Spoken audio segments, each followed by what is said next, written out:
turn on the microphone so people can actually hear us. Use your microphone. Hello, everybody. It's your boy. Ow. You hurt yourself or something? Pop my wrist. You ever get those like your ankle's about to pop? Like, you know, and so you kind of like, Oh, yeah. you like put it on the ground to kind of like start it. And then it just gets that good one loud, hard snap. Felt like you're just about to, you broke it in half. Broke it, yeah. Dude. It's like so satisfying, but also so terrifying at the same time. Like, did I just fracture my ankle? Oh, dude. I did it the other night. I was like, I'm paralyzed from the ankle down. Like, No longer operable. Yeah. The foot's I'm gone. gonna have to slice this thing off. What's up, boys? What up, boy? But welcome everybody. Welcome to the Le Podcast. I'm your dude. I had a brain fart for a second. Haven't ate much food yet, so my brain's not firing on all cylinders. I'm your The dude. only thing I've had to eat today is cheese. And that's real. I have a mint in my mouth currently, and my sleep schedule has been, I've collectively probably gotten 8 hours of sleep in the last couple of days. But I'm your boy, Ryoni, joined by the hidden member of the Beatles over here. My glasses are broken. Oh, what would your Beatle name, your English Beatle name be? James. Oh no, you gotta give it something funny, like a funny British name that would fit in the Beatles. You know what I mean? Because you got Ringo or Ringo. Yeah, but it's also Paul, John, George. Yeah, but that's not. No, go along the vibe of Ringo. Paul, John, George, and Rango. Yeah, you gotta stand out. I don't know, dude. Whatever. You're no fun. Timothy. Sure. But welcome. I don't know why it can't just be James. I don't know. It just doesn't seem like a British name. Famously is a British name. King James? You kidding me? I guess They so. named a whole Bible after him. I guess so. But what's the cat doing? I don't know, man. That's the new one too, ain't it? She's getting adventurous. She's gonna climb up that damn blanket is what she's gonna do. Henry Fry is what Henry Fry. Bit of Fry. she don't care. She's like, I'm No, climbing she on don't give a everything. shit. But no, today we're talking about Fallout. One of my favorite franchises. Super excited to talk about that today. We may or may not be accompanied by Senor Garrett. Waiting for him to Senorita. let me know if he's jumping in or not. So waiting for that. But it's going to be a good conversation today. Do you want to throw out at the top of it? You know, we are not a political podcast, but I do want to give condolences and, you know, wishes and prayers and everything else like that to Charlie Kirk's family and everything. If everybody hasn't heard, I'm sure everybody has, no matter what side of the fence you're on, you know, death is not good. Killing, murder is not good on any side of it. So, but condolences go out to them. And I just want to say that right at the top of that. But on to the main event and everything. Talking about Fallout, the lighter side of it. What was your first endeavor into the Fallout world there, Jamesy Poo? Go right into it. New Vegas. So New Vegas. First one was New Vegas for me. I didn't play 3 until much later, actually. I think What I played most of 4 before I played 3. RP praise to his family. Yep, for sure, 100%. Um, no. What got you into it? Like, whenever you saw Fallout, what was like your My first buddy initial? Will's what got you into it. Will. I don't even so like my first endeavor into Fallout was 3. So I started with 3. Obviously there was more that came before that. You had Fallout 2, Tactics, all that. Those were like old. They look like old like DOS games essentially. They look terrible. And then like they're like your top down point and click kind of adventure thing. But it was 3, and I'm gonna be real. I don't even know how I got into it. I don't know if I think like my dad just bought the game, or maybe What, Fallout? Like 1? no 3. Talking 3? about my first endeavor into Fallout, but I was talking about the first Fallout 2. And Oh, okay. They You were lost me there for a second. My bad. yeah, no, my bad. They're your like top down point and click kind of adventure. Yeah. But yeah, I don't know. I think maybe I saw it and was just like, that looks fun. And then my dad bought it, but I'm pretty sure he just bought the game for whatever reason, just to buy a game because, you know, it's out on the 360. It's a big game on the 360 at that time. And I got a hold of it, and it just immediately grew into my favorite game ever.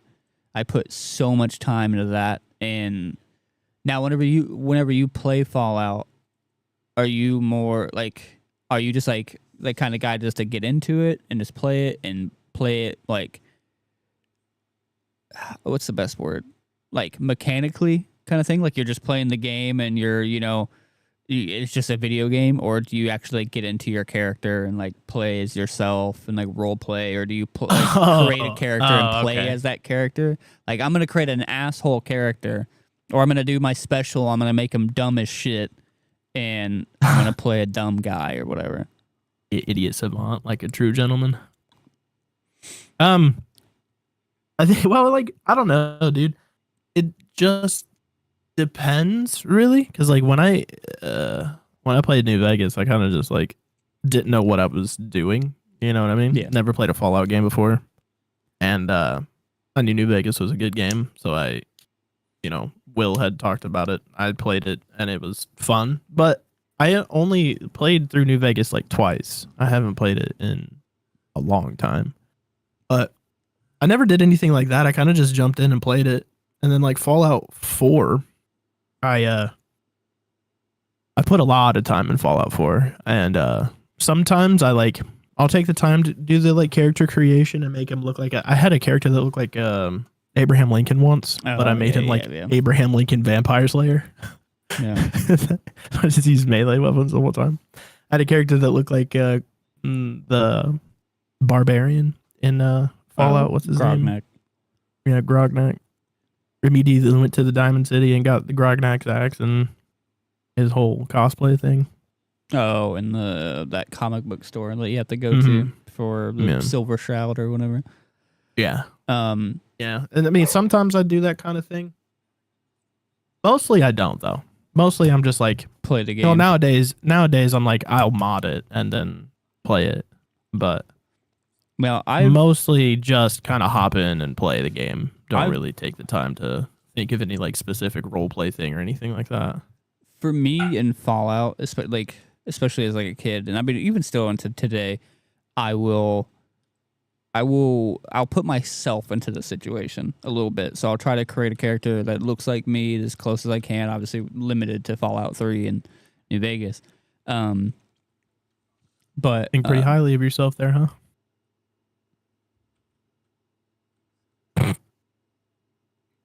Why is my screen okay? I have the stream on my phone just to make sure to check the Facebook chat if there was any, and it just says it just is broken apparently. Like not the stream. The stream's fine. Just like the visuals, the captions and stuff like that. But yeah, no, I would insert myself in, you know, like yeah, like the stats I would try to base it around, like, you know, well, you know, how do I where do I think that my charisma stands on this, or my intelligence, or my perception and shit like that? You know, try to build it. Just like anybody that plays Fallout, I'm sure I maxed out charisma as much as I can just to smooth talk my way through shit. For sure. Yeah, I never did. But I never really cared that much. I don't care if I have to fight people.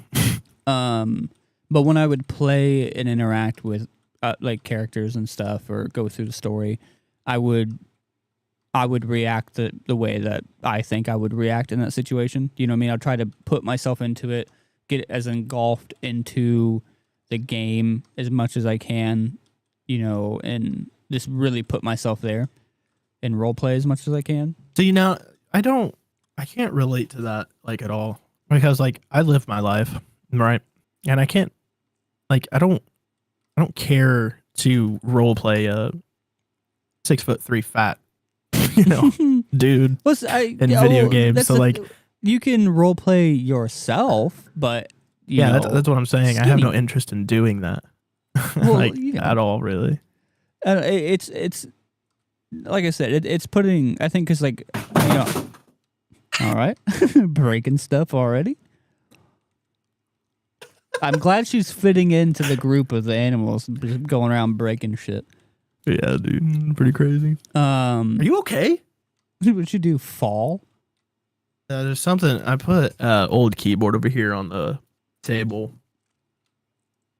She jumped up there and it like tried latching onto and it fell off with her. If you Pretty come, funny. I want to say, if you come to Sweet Nostalgia for quality entertainment, you've came to the wrong podcast. We're just natural guys. We just let it all hang out, let it happen. You know what I mean? Instead of cats walking around destroying stuff, and we're men of the people. we just like to keep it real over here on Sweet Nostalgia. But yeah, no, I was definitely somebody that I would like to kind of put myself in there, because, you know, it all just kind of depends on what type of gamer you are, is like that escape kind of thing. And at that time, you know what I mean, especially growing up, I did use that as an escape. So I would put myself in this situation, and it's a real weird escape. Like, yeah, let me escape my daily life and go into post-apocalyptic, you know, nuclear wasteland. But yeah, I already that's kind of like my reasoning is like I already spend every day being myself. Why do I want to continue being myself just in a different situation? Yeah, well, that's where you can like create a different person, you know. And that's what I do. Not named James or even but resembles I'm saying, me in the like, slightest. I'm not gonna lie to you. I tend to play like polar opposite of me. You know what I mean? Like, well, I say polar opposite, but like skinny. Yeah. Morals the same, weight's different. I also like, if there's like a good bad guy answer, I tend to like always go good guy answer, you know? Yeah, that like middle because ground. like I don't, you know, because a lot of the time, especially when you play games that like, you know, sometimes they'll make you feel real bad about the choices you've made. Yeah. I'm always like, I'm just going to be the good guy so I don't get emotionally scarred by this video game I've played for hundreds of hours. You know, I think when I would go into it, like my play style, like I said, I would try to play as me as much as possible, but it was always the try to just, I don't know, I guess I wouldn't necessarily say passive, because like if I needed to, you know, if I needed to crack a motherfucker, I would, you know what I mean? But like try to, you know, get out of it, the diplomacy, you know what I mean? Just try to make sure everybody's good and, you know, not dead. Yeah, no, like I said, and because like I know like the thing for Fallout is going like max charisma, because you can get out of a lot of stuff. Yeah, it's like talking. But like I never really cared. You know what I mean? Because like for me, is like caps are caps. You know what I mean? I can make caps. It's really not that deep. But like also, if people have to die because I'm not diplomatic, so be it. So be it. Them's the breaks, bub. Nah, I was definitely not that way. I was like, you know, it's try not to kill anybody, you know, unless we absolutely have to. Because like we're all like, my thought process of it was like, we're already living in this nuclear wasteland. It's why do we don't gotta do this. Like life but if already somebody comes sucks. at me sideways, bro, I'm immediately like, I'm not trying to hear that. Oh yeah, no, I definitely like threaten people if I had to. Like, hey buddy, you got that thing on me. Watch it now. Get that 10mm. Yeah. So Get that big iron on my hip. let's chill out there, buckaroo. No, so you said New Vegas was like your first introduction to it. How do you feel about that type of gaming, like at that point in your gaming career, I guess? How do I feel about that type of gaming? Yeah, just like the going around looting, role playing. Your choices matter. Your choices change Well, stuff. it wasn't like exactly my first game like that, but I mean, it was different, because like mostly I don't play like dystopian future type games, or Yeah. back then, anyways, I didn't. So I mean, it was different in that way, and finding, I mean, especially for like New Vegas and being like, you find a character named Caesar, and go into a apocalyptic Hoover Dam and stuff. It was cool, you know what I mean? But like outside of that, it was like right up my alley, This is something I would have played either way. I don't know if it's like whatever you played it like became, because like for me, when I played it, it hit me that like, okay, this is now my favorite game. You know what I mean? Or like one of my favorite games. So Fallout, I'm not gonna lie to you, Fallout's never been like one of my favorite games. I love Fallout, and I think they're great games, but they've never been like it for me. You know what I mean? It's like I don't really like, I like a lot of open world games, but like if I have a choice, I'm almost never picking an open world game. Yeah, I mean, yeah, we've openly talked about.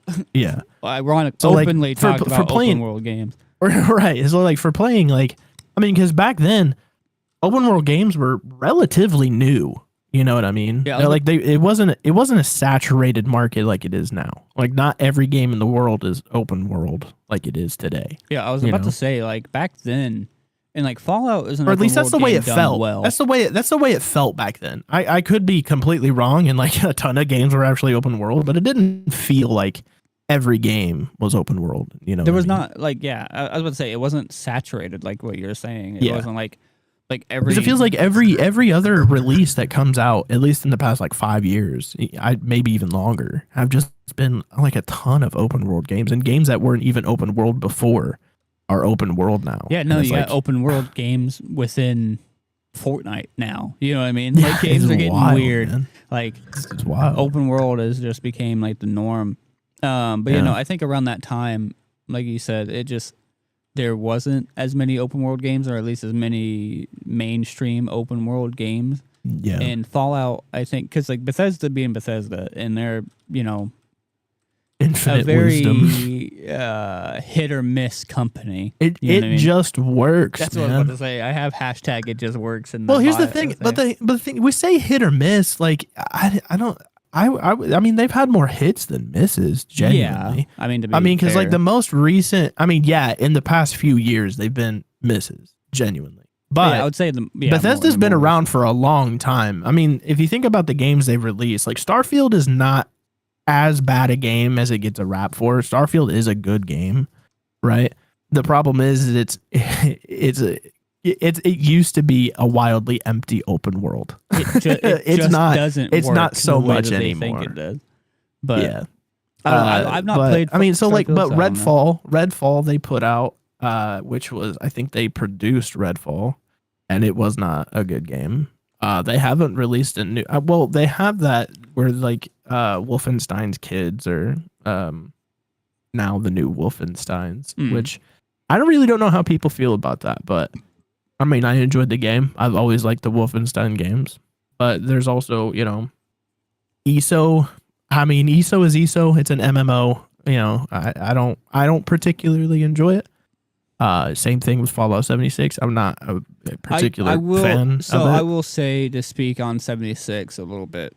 Obviously, you know that I just recently started playing it. I pre-ordered that game because like I was so Because excited it was for it. Fallout. Yeah, because like we just got off of 4. 4 was whatever you want to say about 4. 4 is great.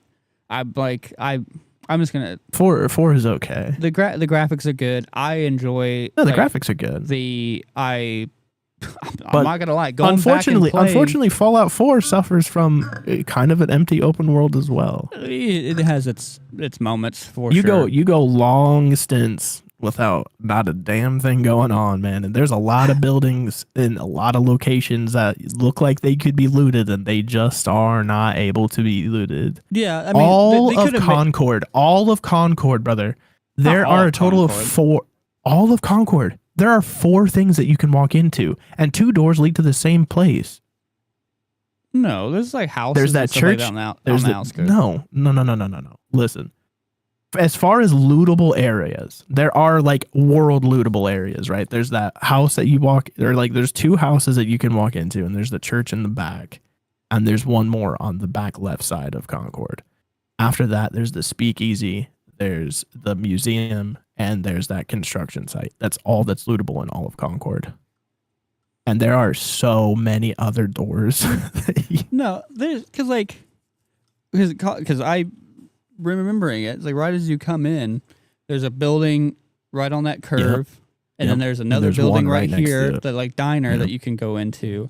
You can actually go into the tunnel around where the Deathclaw pops out. I mean, yeah, you can, but there's nothing down there but mole rats. No, there's some loot down there. And then, I mean, if you call a dick doll or psycho loot, well, I mean, obviously it changes a little bit. And there's a safe in that first building that you like. Whenever, like I said, that you round that curve, there. Right. Yeah. But what I'm saying is, I know there's a lot more. Yeah. I'm not. I'm. There's a lot more emptiness. But yeah. There's a lot more emptiness than there is substance. Right. Yeah. All of Cambridge. Cambridge is one of the most empty towns in that whole game. Yeah. It's I think personally, there's a lot of, because like one of the biggest hiccups I ran into playing Fallout, at least in the early days, was going into Diamond City. Walking into Boston, I would like crash out. Like the crashes on my Xbox playing that game, going into Diamond City were horrible. Every time with the super mutants, dude, popping off laser weapons, and I'm just like my Xbox crashes. I never got really much crashes. I definitely got crashes playing it when it first came out, but like not many. I will say I'm pretty sure that was just an Xbox situation. Yeah. Like, cause like it like a lot of people when the game first came out, like everybody on Xbox was like, it just keeps crashing in Boston. Yeah, like no, it just keeps crashing. It definitely stuttered a lot because I know exactly what you're talking frame about. Drops. Frame drops into crashing sometimes. But it, like I said. Well, what I was getting at mainly was just like, I know it has its issues. I know the issues for sure. I'm not going to sit here and lie and say it's like this perfect game because it's definitely not. But I think it's a lot better than what some people try to say it is. Because like, I can agree with that for sure. A lot of people just put hate out there on Fallout 4 for kind of no reason. Yeah, and I don't understand it. It looks amazing.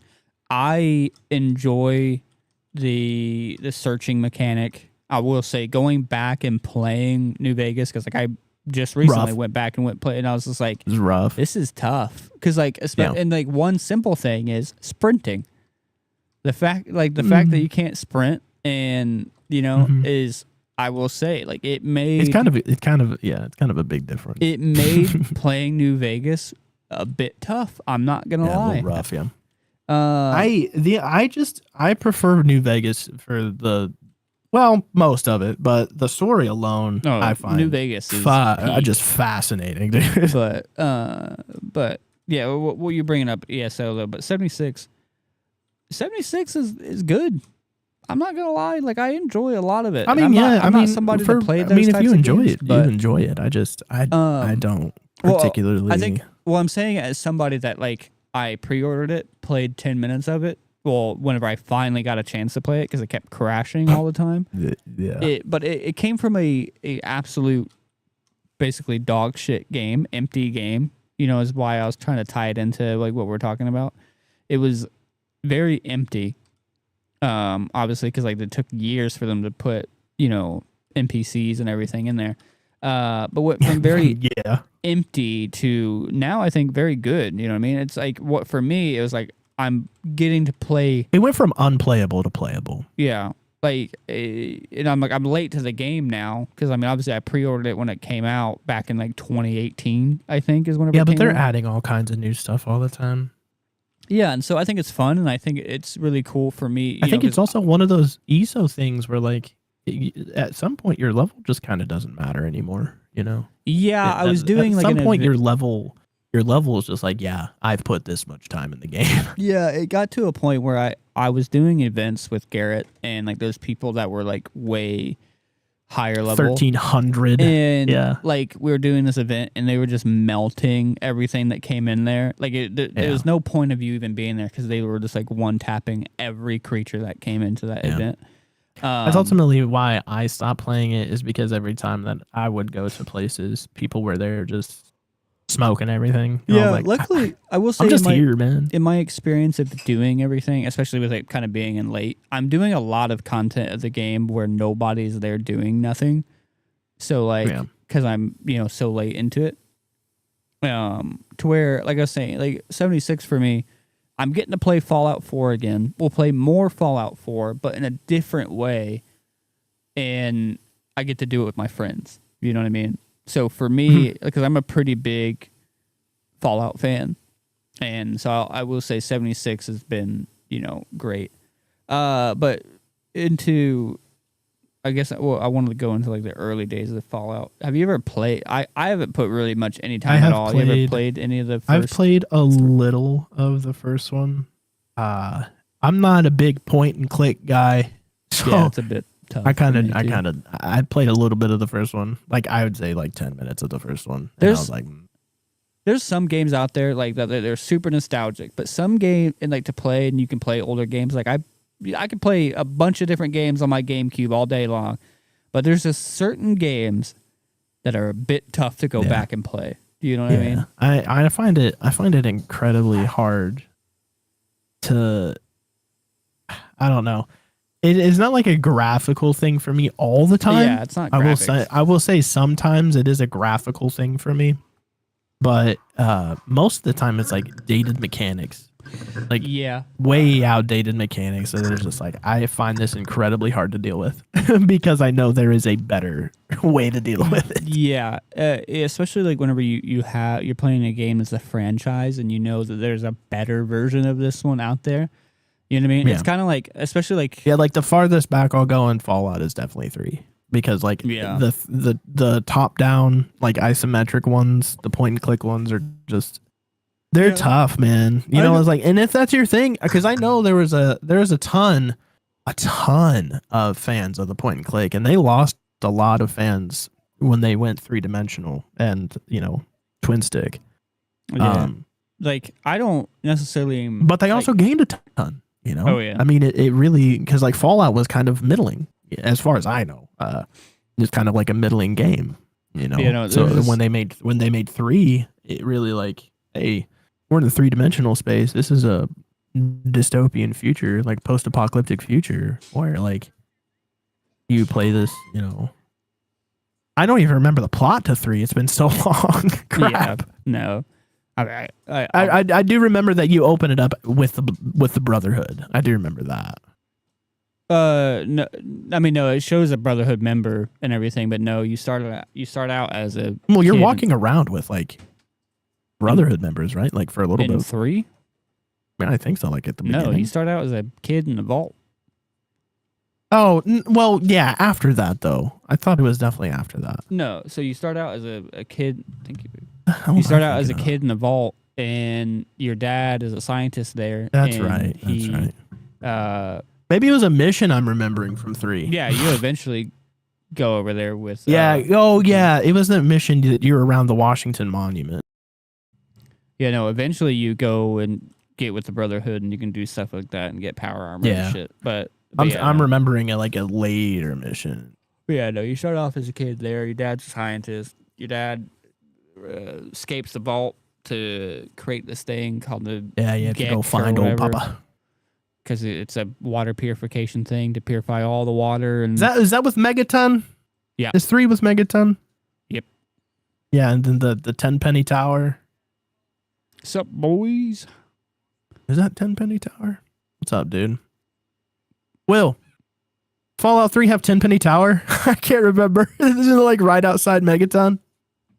Isn't it the guy that you, he's like, hey, go blow up Megaton and I'll give you something. I think there's a guy. Yeah, there's a guy that says. Because I know that, yeah, because if you're in Megaton, I think he's there's a guy in that Megaton. That, yeah. No, well, no, he works for the guy.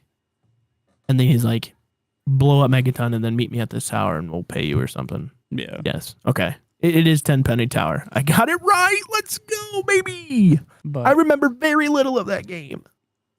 But yeah, what was I getting at? Yeah, no, I didn't really put too much time into it. When it comes down to like what you're saying, like I don't mind top down because like I'm playing. Did you know Liam Neeson was the dad in 3? Yes, sir. Very cool. I just remembered that. But I'm playing Project Zomboid. I've been putting a lot of time into that, and that's an amazing game. And it's Alistair Tenpenny. Yeah. Oh yeah, baby. and the old man of the tower. Yeah, that's right. But putting a lot of time into that game, and it's like a top-down, angled kind of game. So it's not necessarily that, but whenever you make a game and you upgrade the graphics, you upgrade the mechanics and stuff like that, it makes it very hard to go back. Like if they're to make a third person, like over the shoulder, or a first person Project Zomboid type game, you know what I mean? Like I will say, I don't know, it'd be kind of tough because it's been done. Like Project Zomboid is very good. Play State of Decay. I don't know, man. Project Zomboid is a banger game. I love that game. Here's the thing. It's not the fact that those like Fallout 1 and 2 were isometric. I don't care about like the top down God view thing. Because I've played hundreds of games that are like that. It's the point and click thing. You know what I mean? That's like all that stops me from playing that is the point and click stuff. Yeah. But like the lore that you get from the first and second one, I mean, like I think the first thing you do in the first one is like he talks to you about getting a gecko or the gecko messed up or something like that. And that could be wrong. I'm probably wrong about that actually, because I think it's just a water the water pump thing. The Gek they talk about in 3. But yeah, no, I don't really know. I'm much just about writing it. my own plot for the next Fallout game. Yeah, you're just creating stuff. I'm just saying stuff, man. Putting shit out there. 1 and 2 are pretty good games. Yeah, I've heard they're really good games. If you can if you have the patience to deal with it, because like again, the point and click thing is the whole reason I can't play Pillars of Eternity. It's like I don't even know. Game. One is water chip is broken, and you have to go find water chip. That's right. It's all about water. Water. Yeah. So 2 is finding the Gek for your tribe. That's right. Okay. So I was meshing the two. It's all one. One of crazy work, man. Crazy work. No, but your overarching feeling of Fallout is just like it's very good. You enjoy it. You love it, kind of thing. I mean, yeah. I mean, I've never. Outside of 76, I love the Fallout games. I've never had a problem with any of them. Other than the problems with the games, but like, overall, they're good. They're a good time. They're a good time. They're fun. Yeah. I mean, I don't really enjoy the story of Fallout 4, but the gameplay. The gameplay and the environment. The places that you go. Far Harbor was fun. Nuka Town, that was cool. Yeah.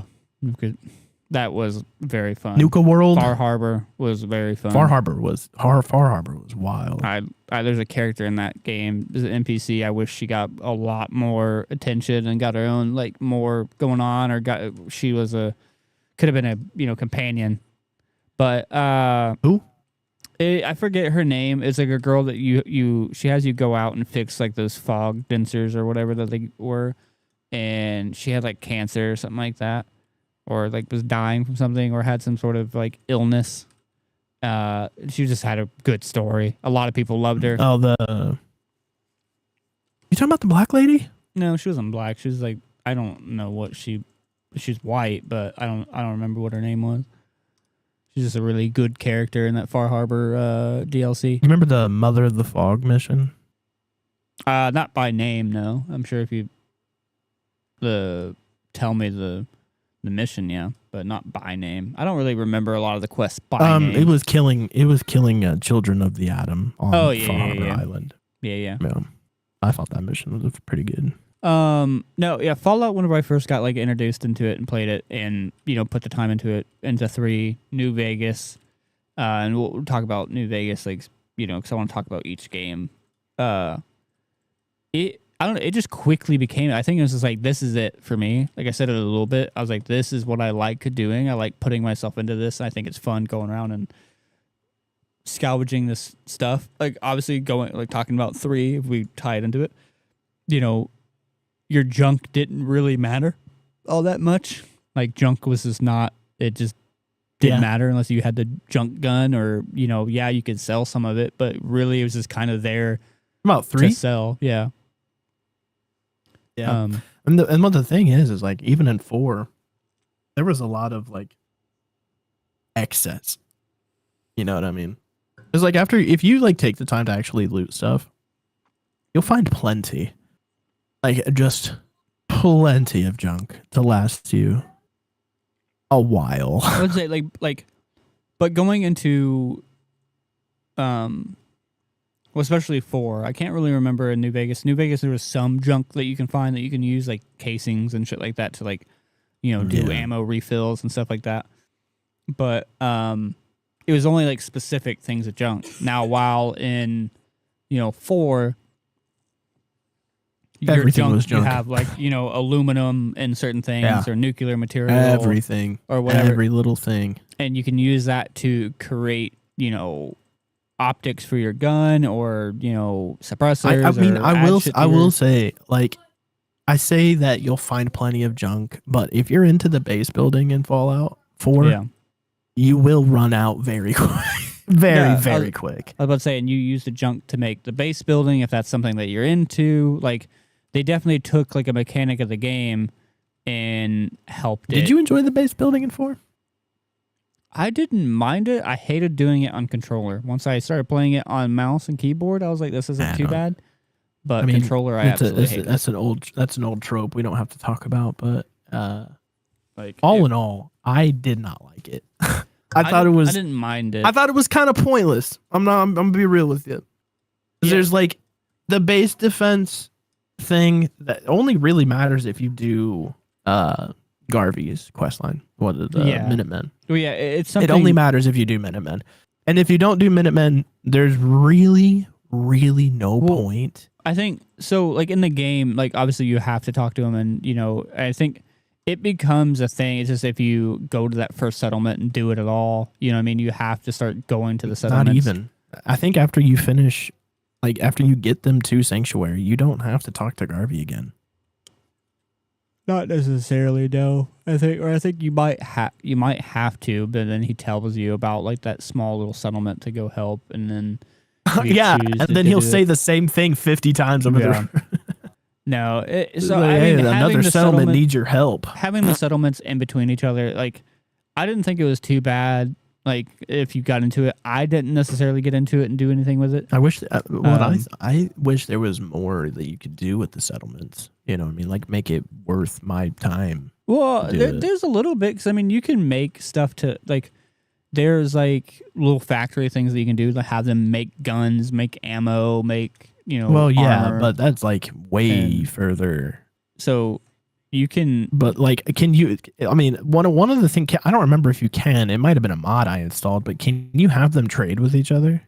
You there's like a thing that you can build to have like a supply chain, like a supply line or something like that. Yeah, but how far down charisma is that?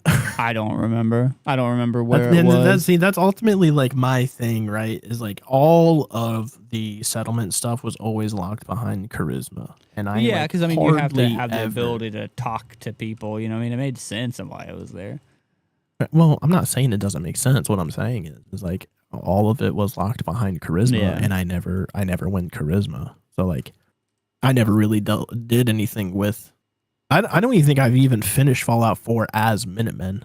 Like I think I got to the point where like I'm tired of doing these damn stupid ass quest for Garvey, I was like, all right, I'm doing something else. Homeboy was very annoying after a while. I was like, how many of these do I have to do? Like, how many settlements are in that much trouble? It's like, I've recruited at least 400 people. Yeah, it's like send someone else. I'm the damn general, bro. Why do I have to go out and do all this? That's what I thought too. It's just like, I'm like, we're the general, brother. Why am I doing that? Hey, Garvey.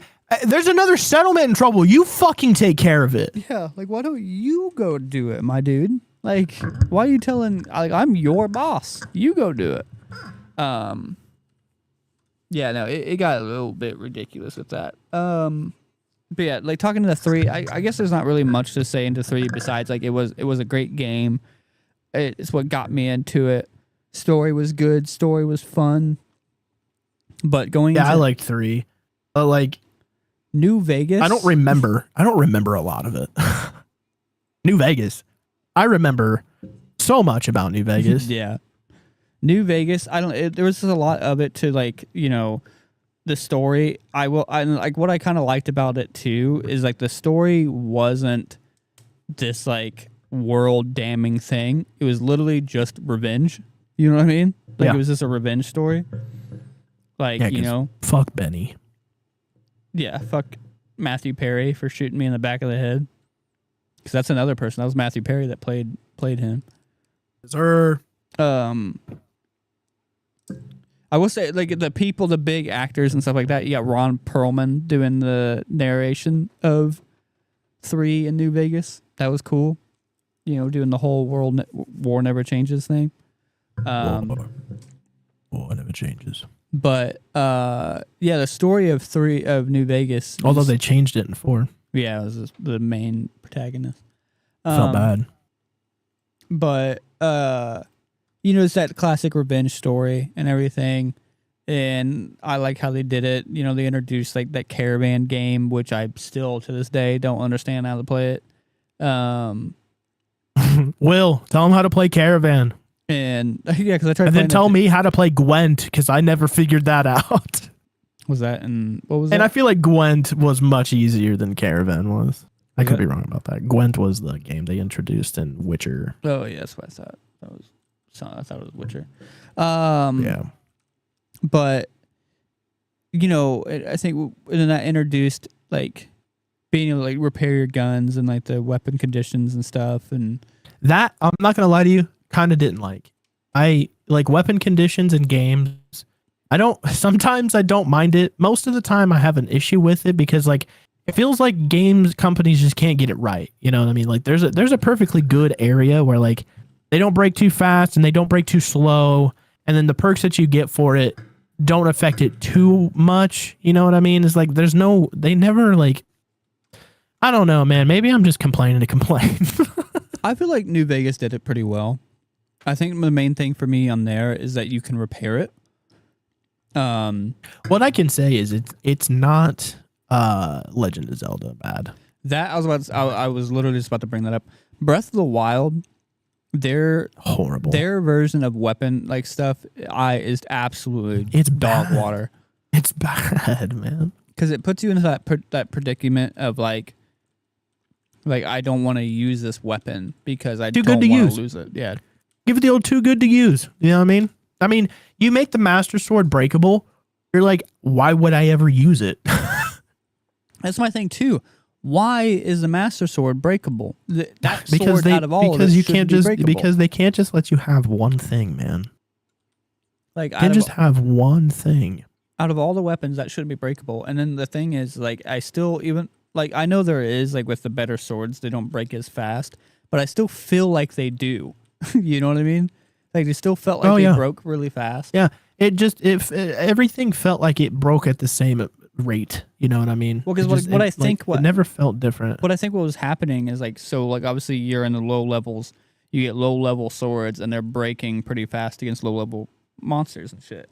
But then as you level up, like, well, you know, you don't level up in Zelda, but as you get later on in the game and you're fighting harder enemies and shit like that, you're getting better weapons, but they're just equal to what the shitty weapons are to the shitty enemies. Yeah. So they're breaking just as fast. Obviously, if you were to take those high end weapons to the low end creatures, they shouldn't break as fast. This is just all, theoretical. I don't know if this sorts at all. It's Zelda. Any Hey, buddy. hits with the high buddies.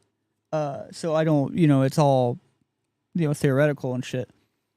But that's what it felt. That's what it felt like. But in New Vegas, like I said, it feels a lot more like, I can use this because like I can repair it. I just need to watch out and make sure I got the material with me to repair it, or I have like It's not material though. You used other weapons. Yeah, to you repair use it. other weapons, but That's where I ran into an issue. It's like that's just annoying to me. yeah, but a lot of times too, like let's say you got a certain weapon, like you have like the service rifle, and you see somebody else with a service rifle, you just grab it and immediately repair the one that you got. You know what I mean? And just there you go. Yeah, fair enough, but at the same time, I got to make some caps somewhere, bro. Yeah. Well, I got to make some caps somewhere, bub. And I think you can pay to repair. I can't remember exactly. I think you can. You can. I think you can repair it with there other are shit. like there's specific gun shops in New Vegas that you can stop and they'll repair them for you. But there's one right outside New Vegas, actually, like on the outskirts.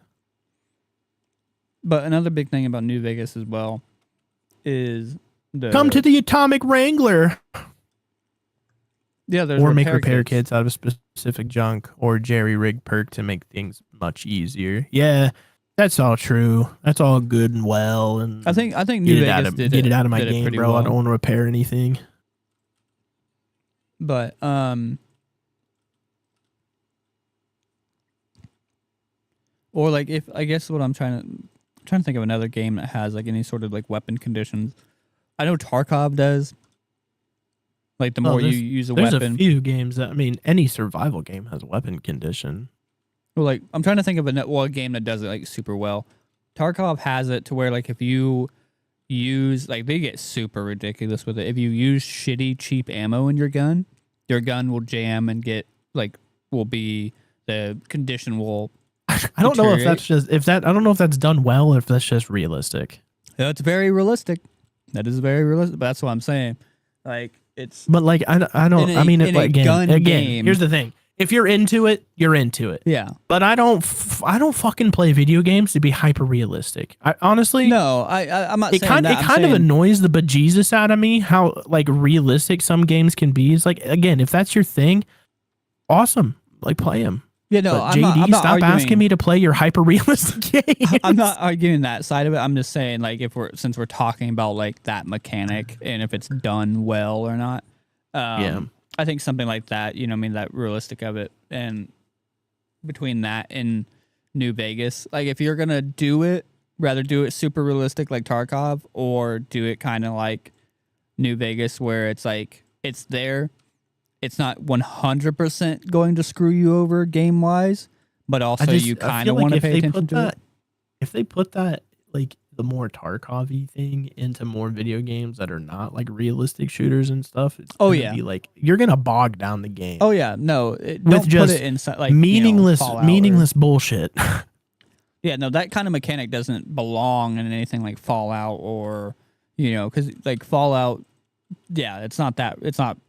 You got giant rad roaches and giant scorpions chasing around and shit like that. Giant crabs chasing around. It doesn't need you're putting in a specific ammo and it's lowering the quality of your gun. But another thing about New Vegas, what I really liked was the whole faction thing. Like you had the powder gangers, the NCR troops. You had like where certain towns will rather not like you or just kind of like don't give a shit about you. Like just kind of very neutral. That's a classic Obsidian thing, man. Obsidian does that a lot. Yeah, and that's another thing too that I thought was like so wild that one of the like Fallout's best games wasn't even made by a different company. Yeah, it wasn't even made by Bethesda. Crazy. But the thing is like Fallout in space, otherwise known as Outer Worlds, got tanked on because of the writing.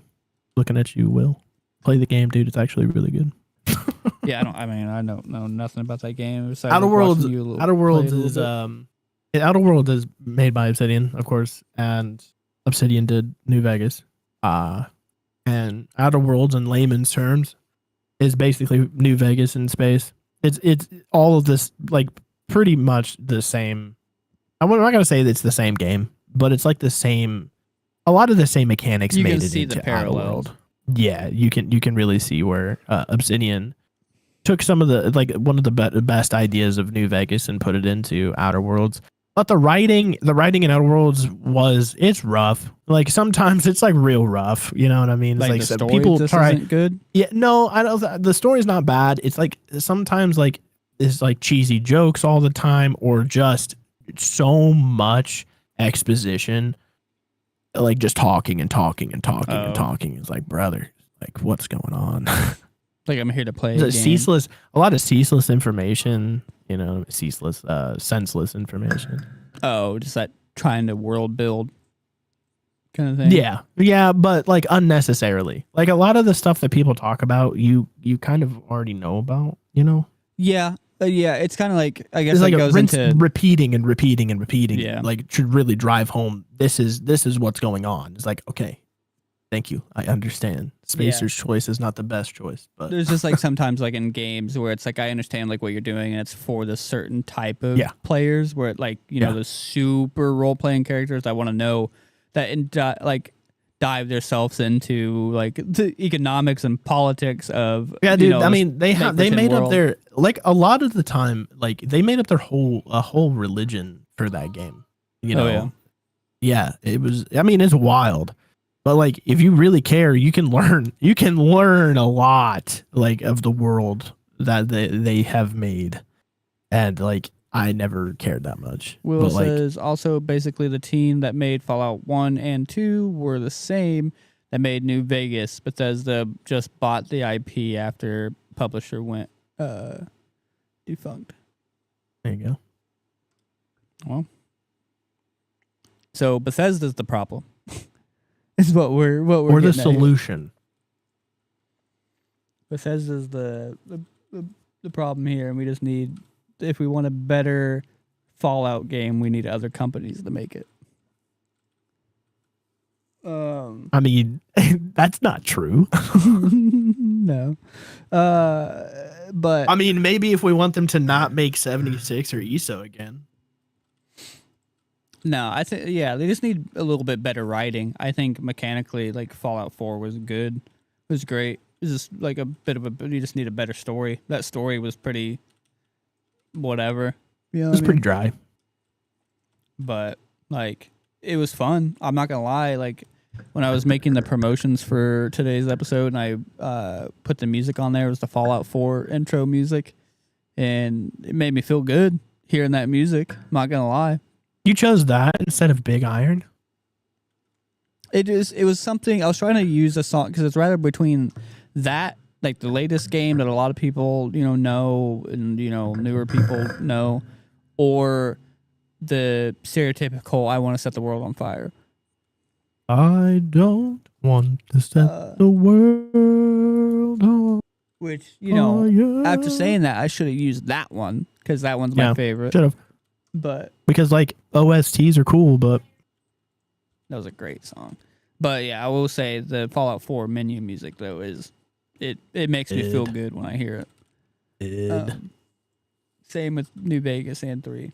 But both. I was like, I've been called weird because of this, but I don't play games with music on. So, well, you already know. I don't even remember what it sounds like. It's really good. I don't play games with music on, but no music at all. I don't play my own music in the background. I legitimately shut all music off. Like, I'm playing projects. Isn't that what I just said? I don't like. Well, you I don't usually put like your own music. Like, you'll put like a Spotify playlist. Or something like that. No. If I'm playing a game, I don't. I mean, yeah, some games, but most of the time it's a podcast. Yeah, but yeah, whenever or recently audiobooks. I play fucking fuck all whenever I'm playing something. Like, I'm playing Project Zomboid, and I shut all the background music off to where literally all you hear is the wind. Hear a couple groans outside. You hear the creaking of the house. You literally hear the electronics, like the appliances, like the The fridge makes like that fridge buzzing noise. That's all I hear. It's just all these like realistic sounds and shit. Same Wow. thing. And I was playing the Sons of the Forest with April last night. Shut all music off. All I hear is the rain, the forest. That game has audio. Huh? Sons of the Forest has like music. Yeah, it has like ambient music and shit like that. Oh. Like what most games. Yeah, I don't know, play. man. I just don't. I will say, It's not that I don't like enjoy OSTs or like, But- like I guess sound. It's not that I don't enjoy it, but like, I don't know, dude. It's like sometimes some games have a problem with like really playing it and playing it and playing it and playing it. You know what I mean? It's like over and over and over again playing the same stuff. It's like I turn it off, especially with like games that transition songs from like walking around and like looting and stuff to like combat noise. Oh, yeah, I tend to combat turn music. those off because like if you have combat music, totally fine, but like when you leave combat and it transitions back and then you enter combat and it transitions again, it's like Yeah. it gets on my damn nerves and I'm like, I gotta turn this off. I will say, outside of other games, besides like older games and shit like that, I personally enjoy a lot of the music in Fallout because I'm somebody that, you know, I really enjoy that 40s vibe. You know what I mean? 40s, 50s, 30s vibe. Do you?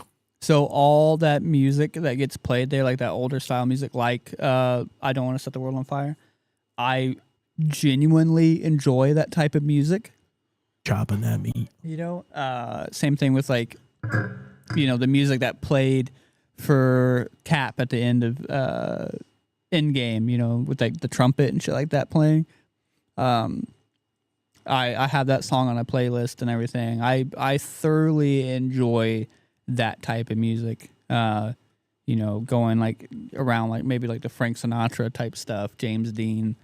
Not James Dean. Dean did not make music. Yeah, not James Dean. It's another fucking Dean Martin. Mm-hmm. I was just letting you cook, man. Uh, You're either gonna dig yourself a bigger hole or figure it out. I'm glad you figured it out. No, and so any type of music like Louis that. So I Armstrong, think, dude. huh? Louis Armstrong. Yes, sir.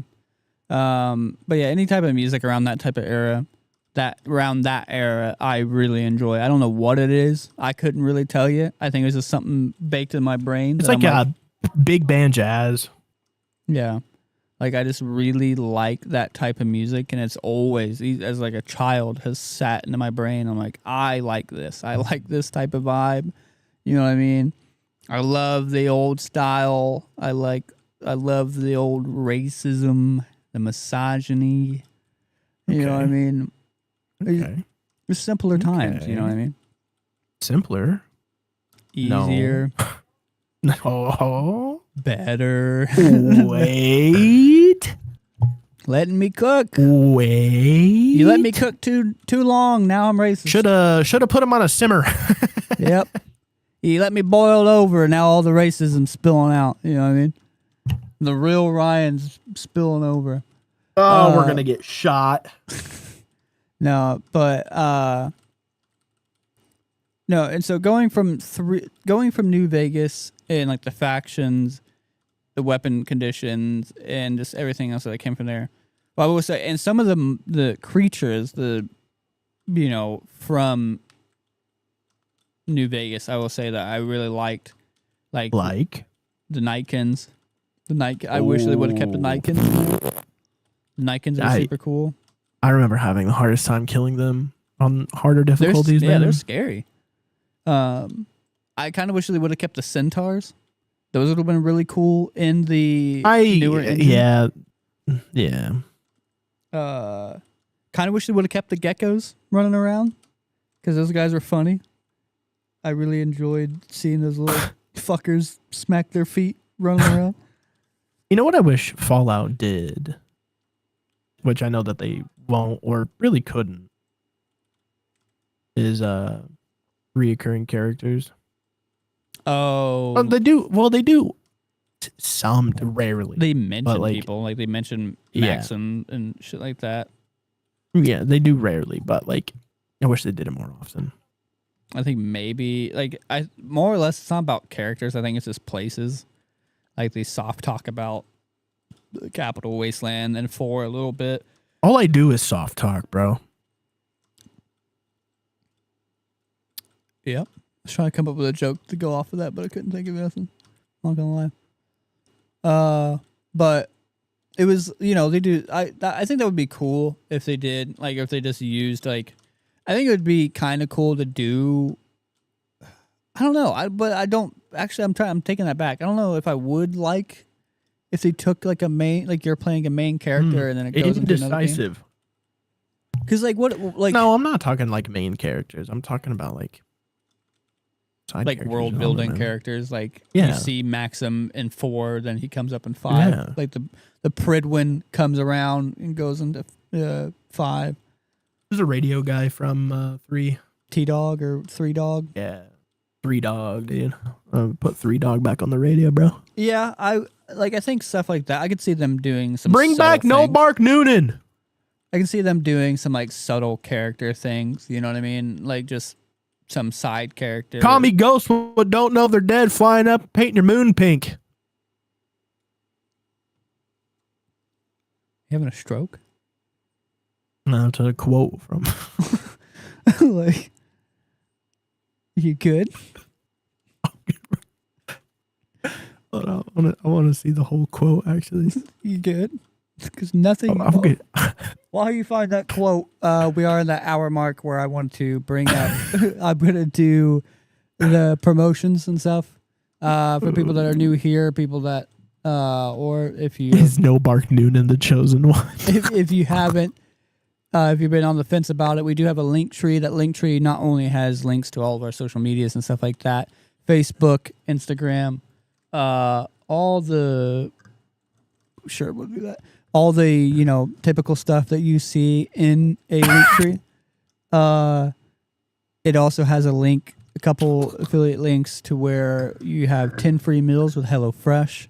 We all know HelloFresh, the meal prep plan sends you 10 free meals catered to your whatever diet you have. They're portion controlled, all fresh ingredients, fresh meat, fresh produce. Super great. I do it. Love every minute of it. But like what we've talked about before too, you can't eat without watching something. At least I know I can't. So we also have a link for a 30-day free trial for Hulu. So if you've been somebody that's been wanting to get Hulu, but being kind of on the fence about it, or get you a little dive in there, whole month free, watch some shows while you make your dinner and you eat it. Also in there is a link for my creative people that are watching. That link in there is you can submit your art or your music to us and we will showcase it on the show. We do a 10-minute pre-show, so we'll play your music right there at the top of it, showcase your art, and then immediately before we start the main show, we will talk about it, give you a shout out, give some love, the whole 9 yards, just to help build the community. That's the whole goal here, is to build a community within Sweet Nostalgia on YouTube, everything you're doing. I just realized that that's all bunched up there. I have to fix that. So go submit your art so we can share the love and build that community. But also you can head over to Dubby. They do energy drinks, the little shakers, like what a lot of people see, those little containers, kind of like, G Fuel and everything else like that. You head over there, get you a shaker, find you a flavor that you like, and use the code SNostalgia to get 10% off your whole cart. They have a lot of great flavors. I will have a link in there soon. I just haven't added the link to the link tree and everything. But head over there, get all that fun stuff, and thanks for supporting the channel. James, you disappeared. He's gone. We lost him.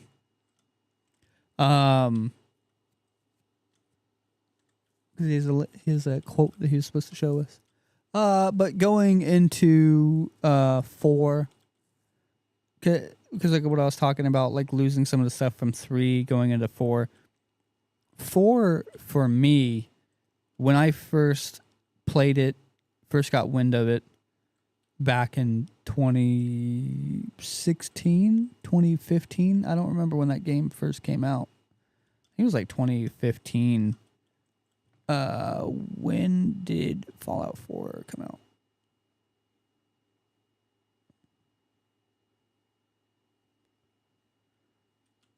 My signal is dog poop poop. But yeah, whenever it first came out, 2015, November 2015.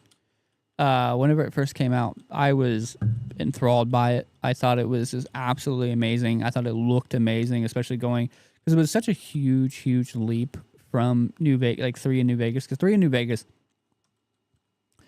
pretty much looked the exact same. Not much changed.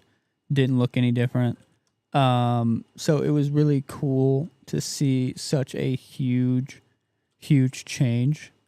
And it actually looked really good. Like the character creation was really nice. Like it was awesome to be able to finely tune your character like that and make it look like whoever. The character creation on that was really good. I remember people making a lot of wacky characters in it, or making like cartoon characters or real life people. I knew, like, especially around that time, a lot of people were making Kylo Ren. That was funny for me. Or making we just finished our Nickelodeon tier list. People doing Nigel Thornberry, that huge honker. And a lot of them, like, they looked like just a Fallout 4 animated version of like these actors and comedians and stuff like that. It was really crazy. But like graphically it was great. I thought it was cool that Codsworth said your name. If you actually put your name in it, or whatever name you put, he'll say it. Mine didn't really work that often. I think one time I got it to say Ryan. But I would put other names and it never really worked. So I don't know if mine was just defected. But and when it came to the dialogue, I thought it was very different when I actually got to hear my character talk and having a voice. You know, going from 3 in New Vegas, your character does not have a voice. You just click the dialogue option that you want, and then they go to talking and respond to whatever you say. So it's very different. My one issue with it was I feel like it was very limited. It kind of got into like that area of you have a good response, you have a bad response, you have a neutral, and you have 2 very neutral responses. So it made it, even though like the game is very, in a lot of game, like your choices matter games are very binary, I feel like it really pushed that binary decision making a lot. And I feel like with New Vegas and 3, you had a lot more options and a little bit more because I mean, even though it was still very binary with your options in 3 in New Vegas, I felt like it didn't feel too much like that. You know what I mean? Because you have two answers that were very good, 2 answers that were bad, 1 or 2 that was neutral. It just didn't feel that way with those, at least to me. While they're in 4. Hey, There you go. You're back. yeah, my wife needed my help. My bad, brother. No, you're good. While in 4, I was just talking about like going into Fallout 4 and like the differences and stuff like that for it. But while in 4, there was always like press Y, like Y or A, or one of the answers was always the good answer. B is always the bad answer. X is always the neutral answer, and stuff like that. And that's where it started to become very obvious of what the good answer is. And I didn't like that. I liked that 3 in New Vegas, there was a little bit more nuance to it.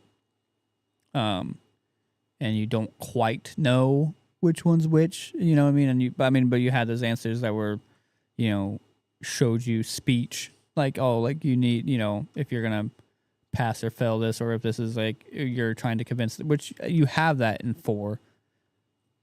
Like some of the shit that I'm bitching about, you have in 4, but it just, like I said, it made it feel more binary and more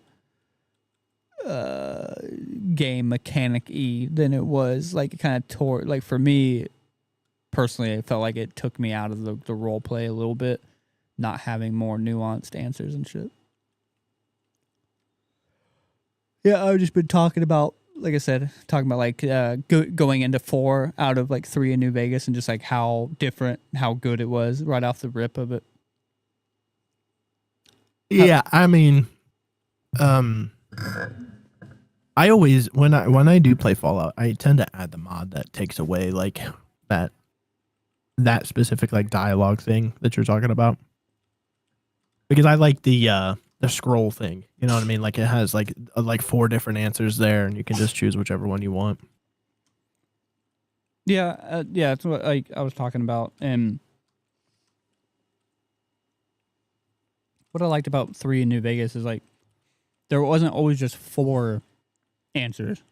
You know what I mean? There's sometimes like 5 or 6. Like there's a bunch, or 3 or 2. You know what I mean? It didn't just like, I don't know, like I was saying, 4 just made it just really, even though we all knew it was very binary, you know what I mean? It's rather you're good or you're bad, or you're just kind of very neutral.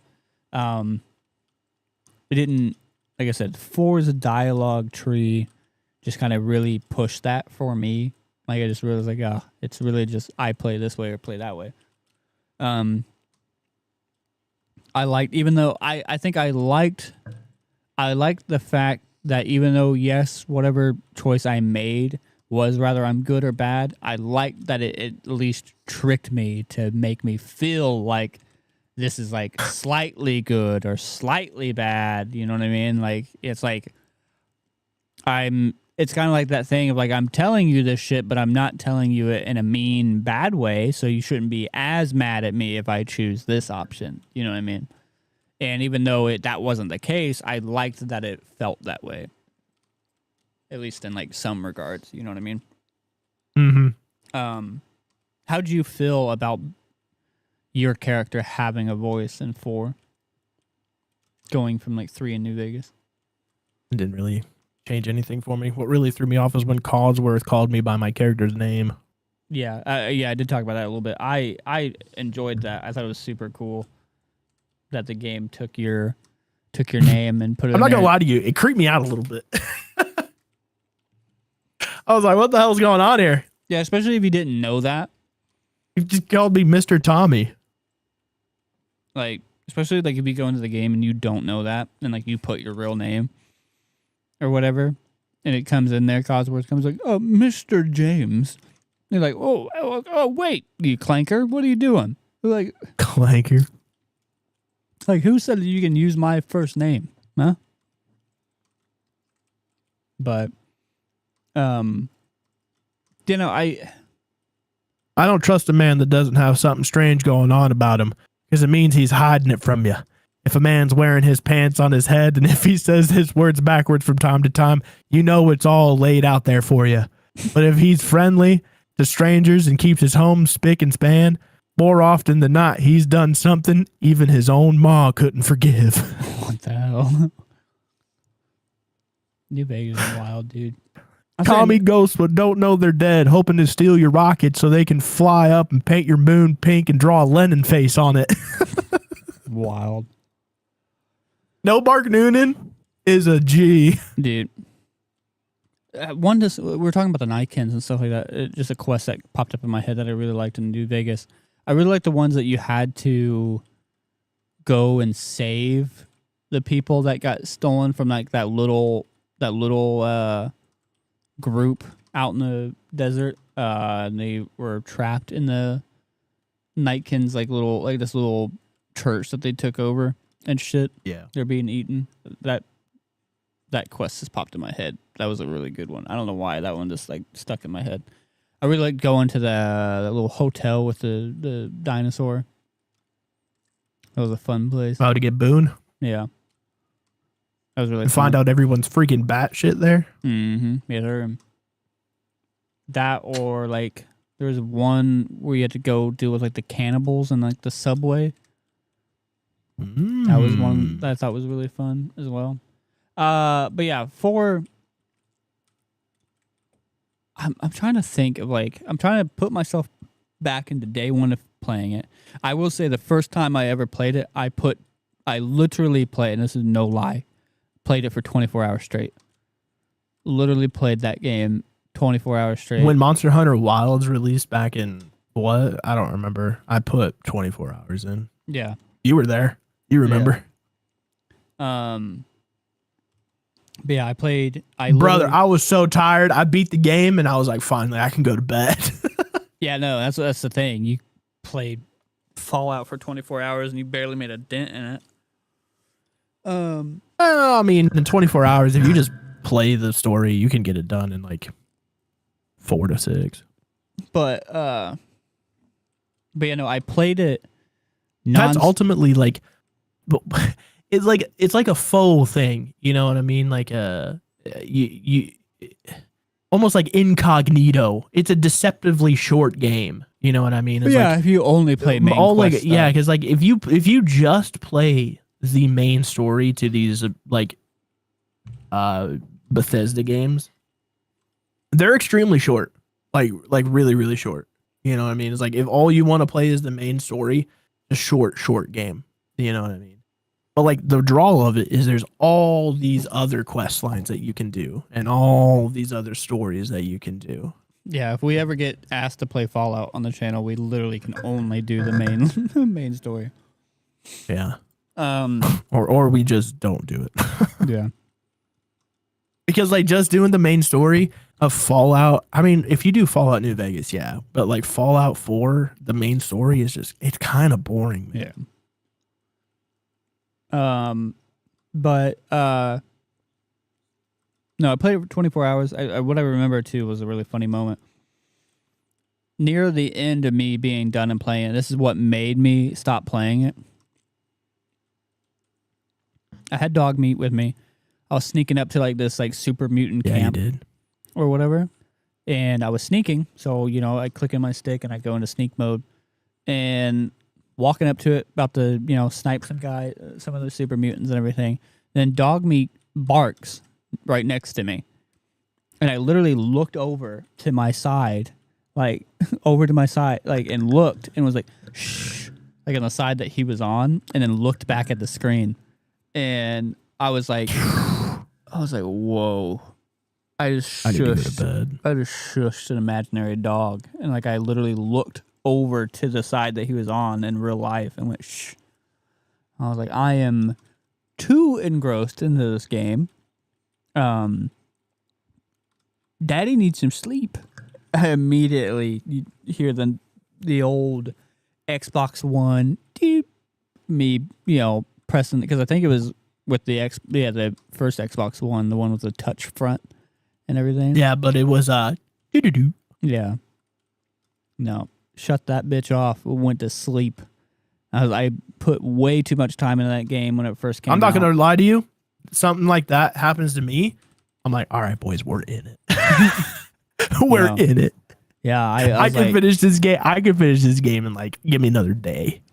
I was like, I had to. I was just like, this is too much. I'm literally shushing imaginary dogs next to me. I'm going to a weird psychosis. I gotta stop. Put you into a damn coma, man. But no, I would say like the first having like the goggles on playing it, because especially it's a new Fallout, so I was just like giddy for it. I kept all the hate away. I just played the game, didn't pay attention to nothing. I loved it.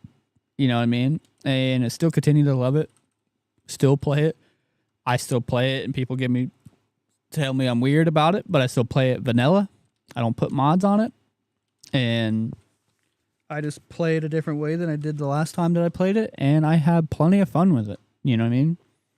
Story being for like the day that you play it. Story being what it is, I still enjoy Fallout 4 for what it is and still have fun playing it. You know what I mean? Base game, no mods, no nothing going on.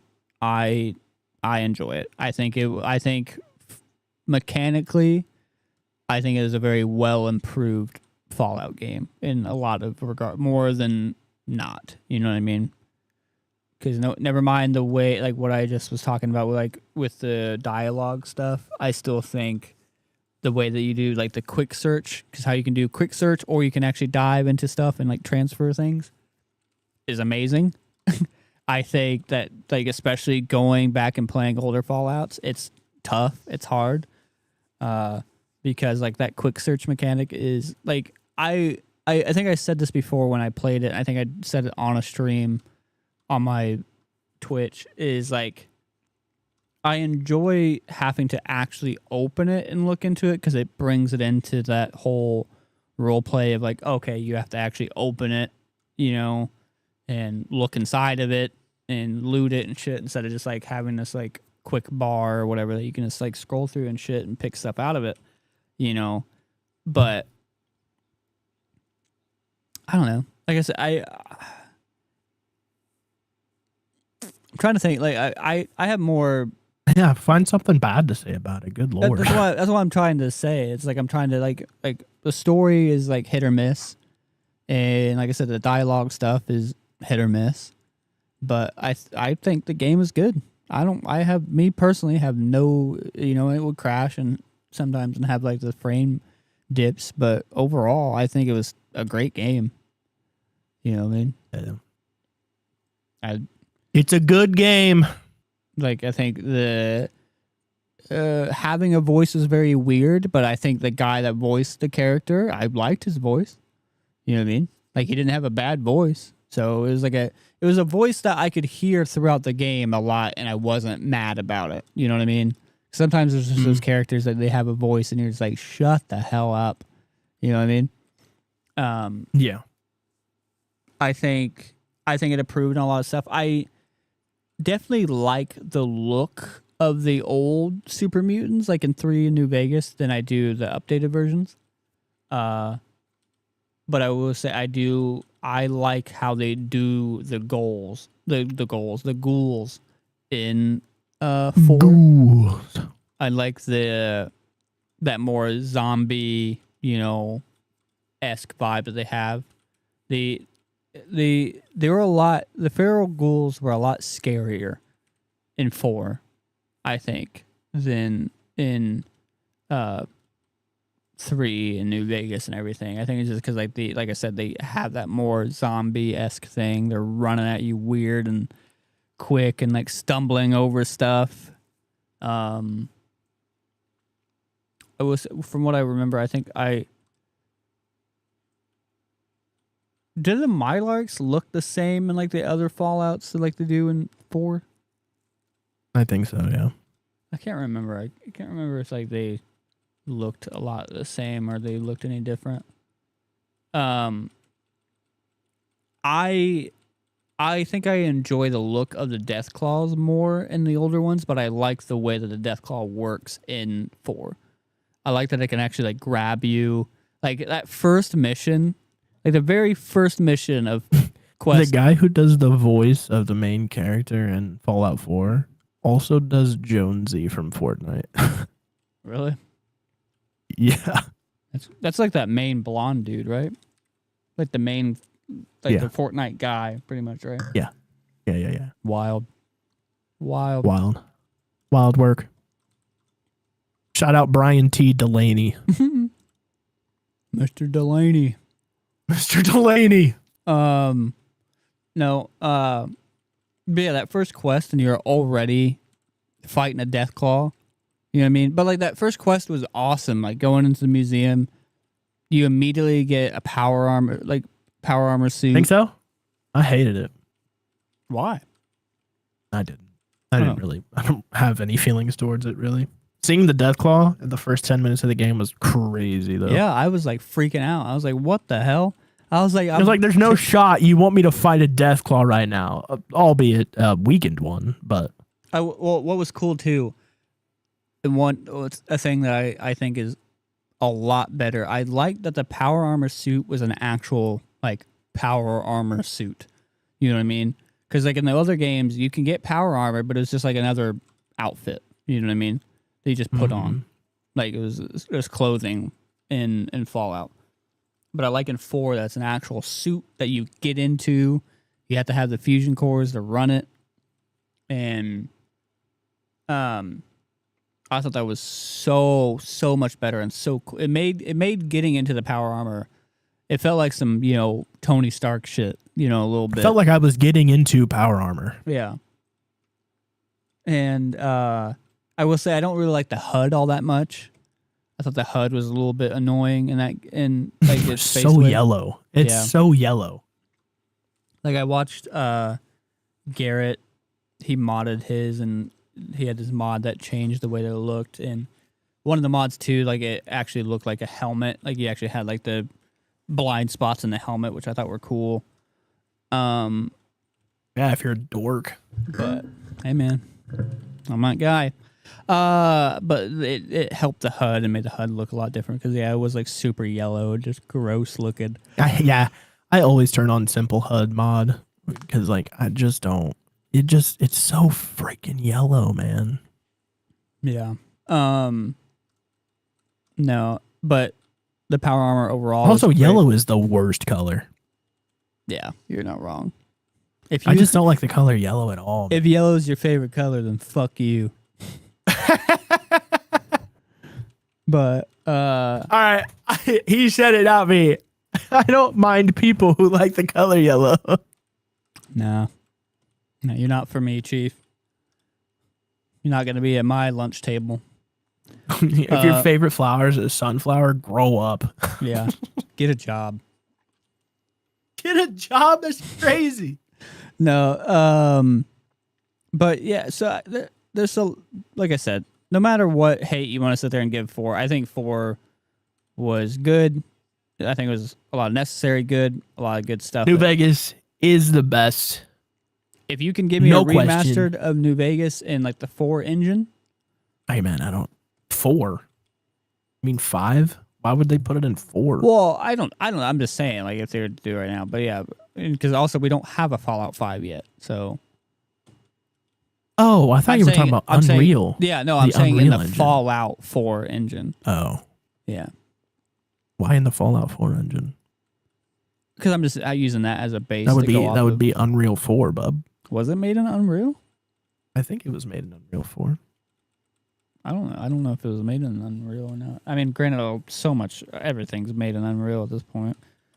But yeah, I mean, yeah, make Fallout, make a Fallout New Vegas mod in Unreal Engine 5. That would be crazy. That would look awesome.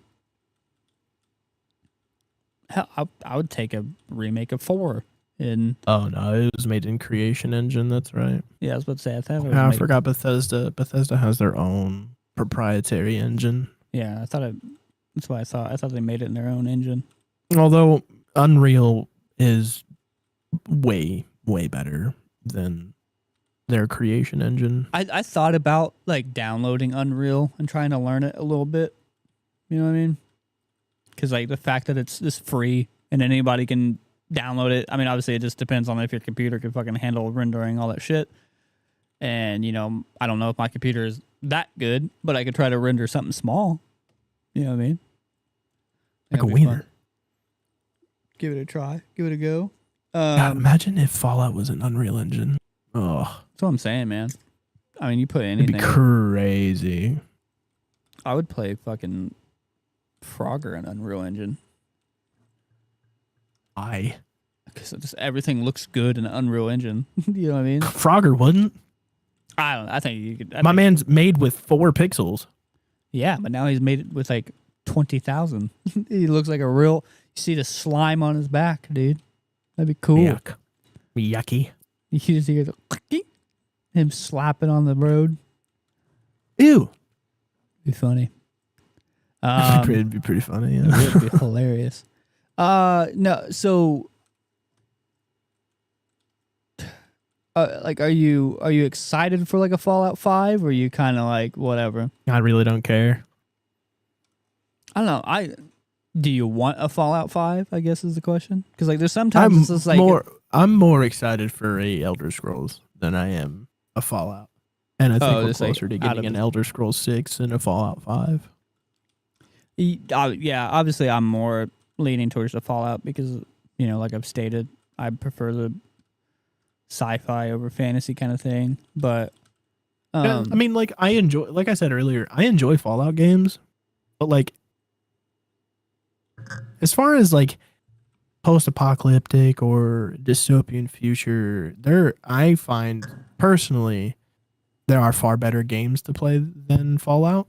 really? Like Yeah, what? Mass Effect. I find Mass Effect a lot more fun than Fallout is. But that's more dystopian future than it is post-apocalyptic. Yeah, I'd So say it's like there's an apocalypse happening in like every fucking game. yeah. Like a world-ending event kind of thing. Yeah. As far I guess as far as sci-fi games go, I think Fallout's pretty low on the totem pole for me. I'm not gonna say like the bottom because I do find them very fun games, but I'd pick other things first, genuinely. BioShock, I'd probably play before Fallout. Nah, I think I'd put Fallout there because I think I just have like a you know, it's like a personal connection to it. But like I just put so much time into it. I put a lot of time into playing BioShock. I love BioShock. You know, as I show, like we talked about on this show, it was the first game that we played on this channel. Very beloved game and everything. But I think between like Mass Effect, like what I know from Mass Effect, and you know, talking about like sci-fi, like I feel like those are like to comparison to sci-fi shit. I feel like Fallout is like Star Wars, and then no, just wait a second. Like I have a reason why I'm saying that, not just because I prefer Star Wars, but and this has nothing to do with what I personally like or not. And Mass Effect is more like the Star Trek kind of thing, because like if you ever paid attention to Star Trek, the parallels between Star Trek and Star Wars is like Star Trek. Everything is very uniform, clean. You know, the ships are nice. They look good. A lot of straight lines. You know what I mean? And, you know, everything's just sleek and good. Then you look at Star Wars, and Star Wars is very cluttered. It's very, you know, they're trying to make this shit work. They're still learning this shit, or they don't have all the raw materials to make this shit. Cause like you look at the Millennium Falcon looks like it's just a hodgepodge of bullshit. You know, or you look at a lot of the ships, and they look like they're very like half put together or whatever. And, you know, so it's kind of like they're both set in the future, but one's set, you know, in a more apocalyptic, you know, type style, and the other one's more like clean, and you know they have their shit together. While Fallout does not have their shit together, they're still like rebuilding and you know trying to get back to where they're going. And I kind of like that a little bit more. I like the whole that, you know, they don't know what the fuck's going on. They're still rebuilding their shit. There's still, you know, time to make stuff better. While, you know, in Star Trek or, you know, Mass Effect, which I don't know much about Mass Effect, so I can't directly use it as an example. There's like everything's kind of figured out. They're just dealing with some stupid shit right now. You know what I mean? Like, there's not much else to, you know, because like the people sitting on the Enterprise, they have their fabricators or whatever the fuck it is, and they just have whatever they want on their ship, and they're just kind of dealing with some minor bullshit here and there, while people in Star Wars are struggling to make ends meet, you know, dealing with their two sons and, you know, I respect the metaphor, but that's not at all what Mass Effect is. Yeah, that's what I'm saying. It's like a little bit hard, but like on the outside perspective. Yeah, I was like, yeah, I understand what you're trying to say, but Mass Effect is nothing like that at all. Yeah, I was like, I've not played much of that game, so I don't know what. Well, really, actually, I've not played any of that fucking game. You know, like watching you play it, it made me think of another old game that I think a lot of people forgot about, but Red Faction or whatever the hell it's called. Yeah. I think the first Red Faction game I ever played was Guerrilla. Yeah, Guerrilla is like the only one that I played, but it's really good. It was a really good game, first person shooter game. But yeah, I think like for me, like yeah, if I had to, trying to think like I had something in mind, but I lost it completely. You just keep stopping. I'm like, did my mic mess up or something? No, I've lost what I was thinking about. I have not ate fucking shit and barely been getting any sleep. My brain is not firing at all. Where are we at? We're at about almost 2 hours. So we're hitting that point anyway. And I need to fucking eat. Been like munching a little bit on this bowl of rice here in front of me whenever I can while you're talking. Gary. Oh, we have a Garrett in here. Gary. You finally came in. We talked about you earlier. I woke up.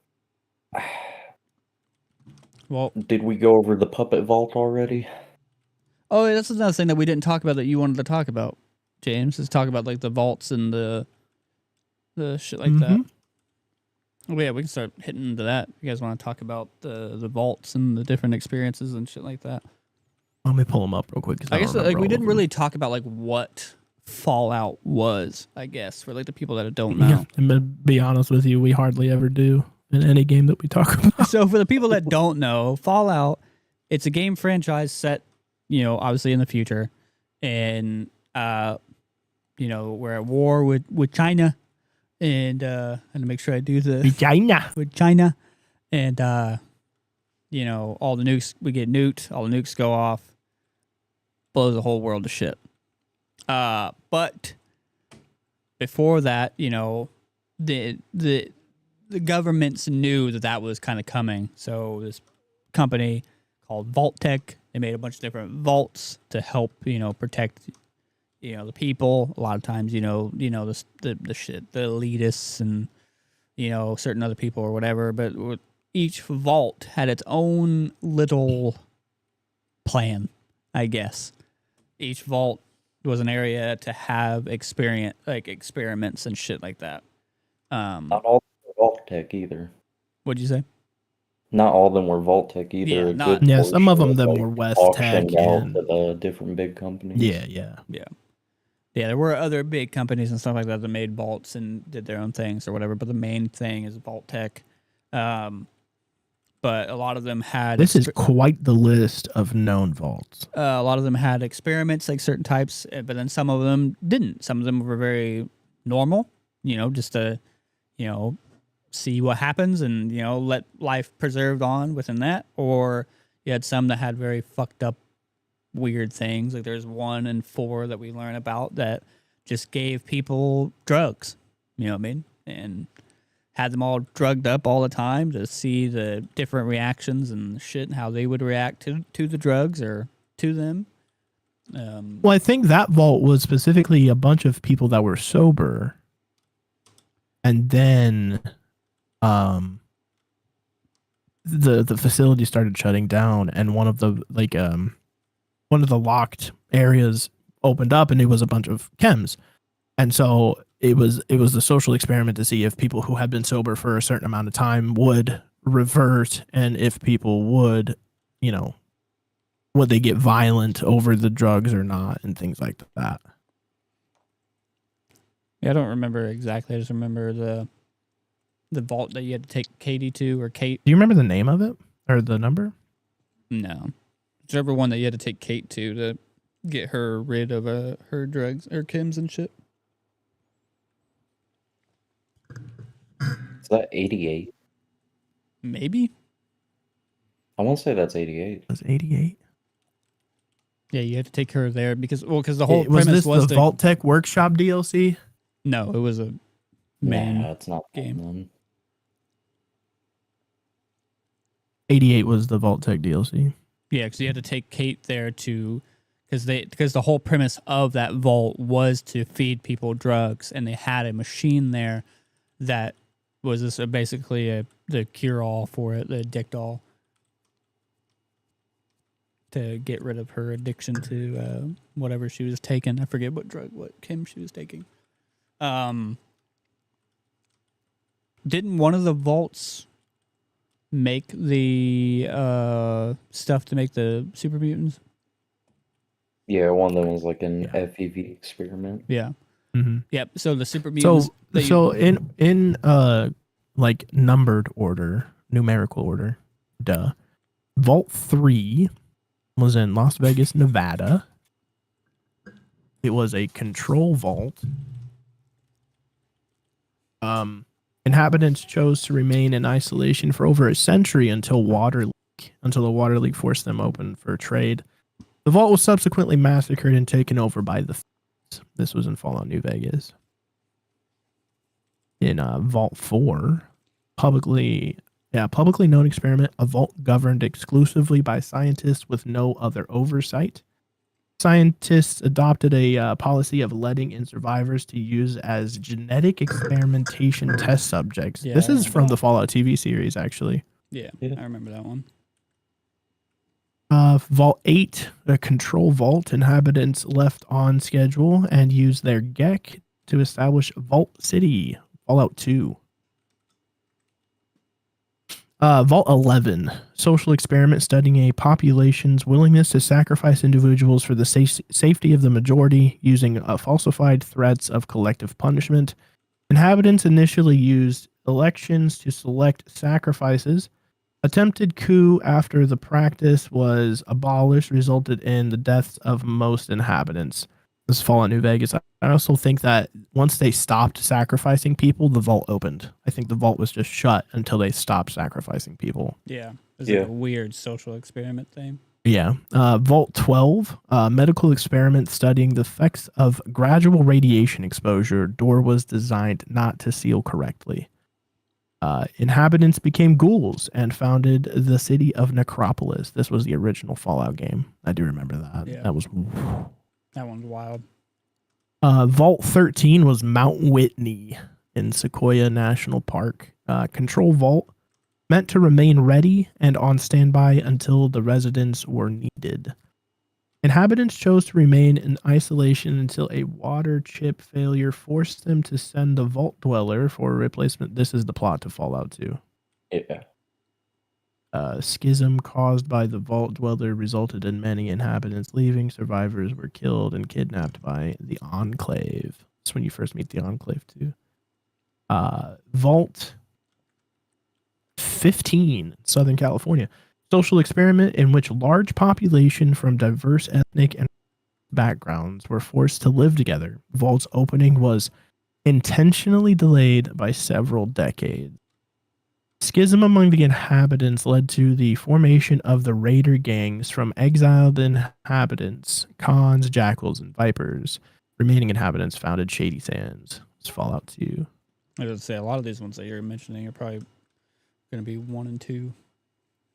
This one, next one. 50s These and next beyond. These next couple, I think next 3 are actually New Vegas.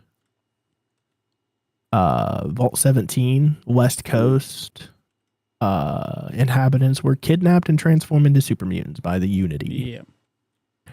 Mojave Desert, social experiment studying effects of factionalism and means to induce paranoia and mistrust. Inhabitants divided into rival blue and red sectors. Yeah. Inhabitants subjected to subliminal messaging and faked acts of sabotage. Many developed symptoms of psychosis. Ultimate fate of the inhabitants is unknown. Vault was eventually occupied by powder gangers. Vault 21, also in Vegas. Social experiment studying the effects of excessive gambling. All disputes were made. Yeah, this vault was sick, dude. All disputes were to be resolved through games of chance. Inhabitants maintained a stable community until 2274, when Rock House successfully won ownership of the vault in a game of blackjack and converted it to the hotel. This is this explains House getting his casino. Vault 22, research facility studying and creating genetically modified crops and flora. Genetically modified fungal infection transformed inhabitants into spore carriers.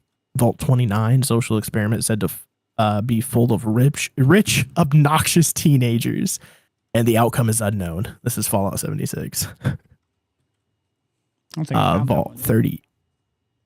Vault 31, social experiment consisting of 3 interconnect. This is from the Fallout TV set. I don't think I've gone to any vaults in 76 yet, besides like the main one that you're in. Oh, dude, I'll take you to a couple of the hidden ones. Yeah, I haven't been to any fucking vaults in that game yet. I didn't even know there were vaults other than 76 in that. Yeah, they're hidden all over the place. Yeah, I think 76 is just like another control vault too. Vault 34 is in the Mojave. Social experiment in which inhabitants were provided access to an overstocked armory with no security measures. Inhabitants manually installed locks on armory and restricted access to vault security. Schism over these measures led a group to leave and form the Boomers tribe. Reactor leak Crazy caused by good gun you can get in there. yeah, there is. Caused by a civil uprising led to the death and ghoulification of most inhabitants. Vault 51, West Virginia. Social experiment in which Zax AI was tasked with selecting an ideal overseer from Vault population. Zax began manufacturing crises to test the. This is the AI that decided only he can be the best fucking overseer and just killed everybody else. Vault 63, built as the personal project of Vault Tech board members Hugo Stolz, not intended as a social experiment, but rather a facility to develop technologies that could be used to establish a post-war society, including weather manipulation and large-scale robotics, connected to above-ground facilities along with underground rail system. Vault was unfinished, causing dwellers to mutate into ghouls, with some going feral. Research intended to cure fertilization ended up damaging the vault, creating a massive storm over Shenandoah and mutating many of the ghoul dwellers into the Lost. I don't even know what that is. That's another faction. Oh. From Fallout 4, Vault 75. Social and medical experiment in which a eugenics program was used to breed young inhabitants into perfect soldiers. I remember this. This made the gunners. Oh, yeah. Yeah, test subjects eventually revolted against researchers. Vault was eventually occupied by gunners. Oh, it was occupied by gunners. I thought they just... Okay. Yeah, I thought they... That's crazy. I thought that like the test subjects of that vault just were the gunners. Yeah. It's wild. Vault 76, north of Flatwoods, West Virginia. Meant to house the best and brightest in order to help rebuild and secure local nuclear silos. Inhabitants became instrumental in the reconstruction of Appalachia and eradication of the scourged plague. Vault 77, location unknown. Social experiment in which a single man was locked in the vault with only puppets. This one freaks me out, dude. Yeah, dude. Yeah, That this one guy went just away. basically, he just Lost it. he's a wild man, dude. Fallout 3, that was a great game.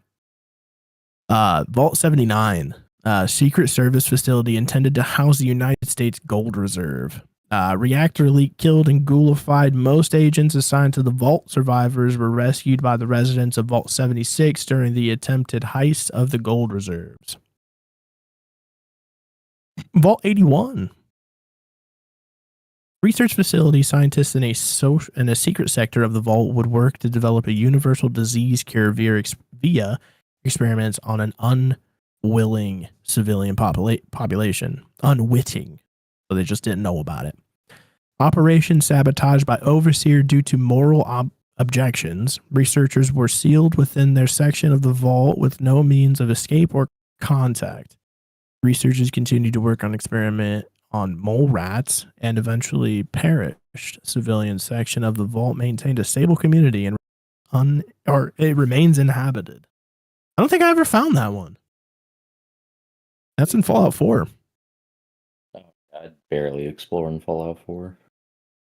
Vault 87, research facility studying the effects of forced evolutionary virus on humans, civilian population. Super mutants. Yeah, civilian population was used as test subjects. Inhabitants were transformed into super mutants and seized control of Fallout 3. I do remember that one. Vault 88, testing facility for experimental productivity boosting equipment to be used in other vaults. Vault's construction was never completed. This is Fallout 4. No, it's not. This is the Vault Tech Workshop DLC. Yeah, that's 4. It was never completed. Overseer Barstow became a ghoul and eventually recruited the sole survivor to help complete the Vault's experiments. I thought there was one that dude, like, there was an unfinished vault in the subway. That There old boy. is. Yeah. That's where I thought that one was going. No, 88 is the Vault Tech DLC. Mm. You like Vault build the vault for the Vault dude. 92, medical experiment. I just realized that I said that before I even started listing these off. Yeah, you did. Fucking stupid, man. Vault 92, medical experiment testing means to induce aggression using white noise. This one also freaked me out. This is Fallout. Inhabitants were driven insane and eventually killed one another. Vault later became infested with bloat flies and mirelurks. I'm back. Vault 94, social experiment testing the viability of pacifist belief system in post-apocalyptic conditions. All inhabitants were members of a non-violent religious community, save a single Vault-Tec employee. Vault-Tec observer confessed to an experiment and urged inhabitants to arm themselves for safety purposes. This advice was ignored, and the vault was eventually massacred by paranoid outsiders. Damage the vault's Gek sustained in the massacre created by the Mire. Vault 95, social and medical experiment in which addicts were given experimental rehabilitation treatments and encouraged to remain clean, then informed of a secret stash of chems. Yeah, dude, this was Fallout 4. Inhabitants initially recovered from addiction, but rapidly descended into violence once informed of the secret stash. Vault was eventually occupied by the Gunners. Yeah, Vault 96, research facility intended to monitor and study mutated wildlife using genetic engineering to develop anti-mutant countermeasures. Staffed by only 5 individuals, killed themselves. Automated security measures threatened to execute inhabitants if they failed to meet quotas due to the secrets and unethical nature of research. Inhabitants eventually attempted to sabotage security systems and escape, but failed and were killed. Test subjects eventually began to escape the facility. This was Fallout 76. But yeah, so this is like a lot of what we were talking about, of that, the Fallout world is filled with a lot of hidden gems and hidden meanings and stuff like that. Like, I think a lot of people that have been watching the TV show, for people that aren't used to the game, watch the TV show, you get a pretty good insight on, what Fallout is. I think Fallout, the TV series, is probably the best video game adaptation, I think. I mean, I could be wrong. I don't know. Last of Us. Huh? Last of Us? Last of Us. I will say... First season was awesome. Okay, I'll say this. It's the only video game adaptation that I've seen that doesn't have people bitching about it. Because, we got the obvious thing that people was bitching about. Twisted Metal, baby. I haven't seen Twisted Metal. Also, I don't know enough about Twisted Metal to really speak on that. But what I think was super great about them doing a Fallout TV show is, like, in the way that they do it, is that Fallout's already a game that's, like, tailored to your own experience. You know what I mean?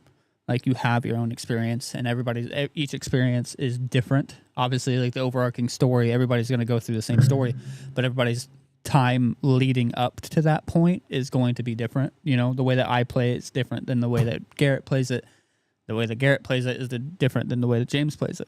So, we could choose different ways of going about it, getting to the same thing, but our journey there is different. And so with doing a Fallout show, you can just do your own, story. You can do your own timeline. You can do your own thing. Well, not timeline, like, but Fallout the TV show happens. What did we say? How long? A couple years after 4, wasn't it? Yeah, I think it was like 2107 or I gotta look this up now. Yeah, so I was about to say, fucking look it up. No, it's like 2184, like in the 90s. My bad. I had to go get some. Ranch for my nuggies real quick. 2296. 2296. Fallout 4 happened in 2287. So almost 10 years after.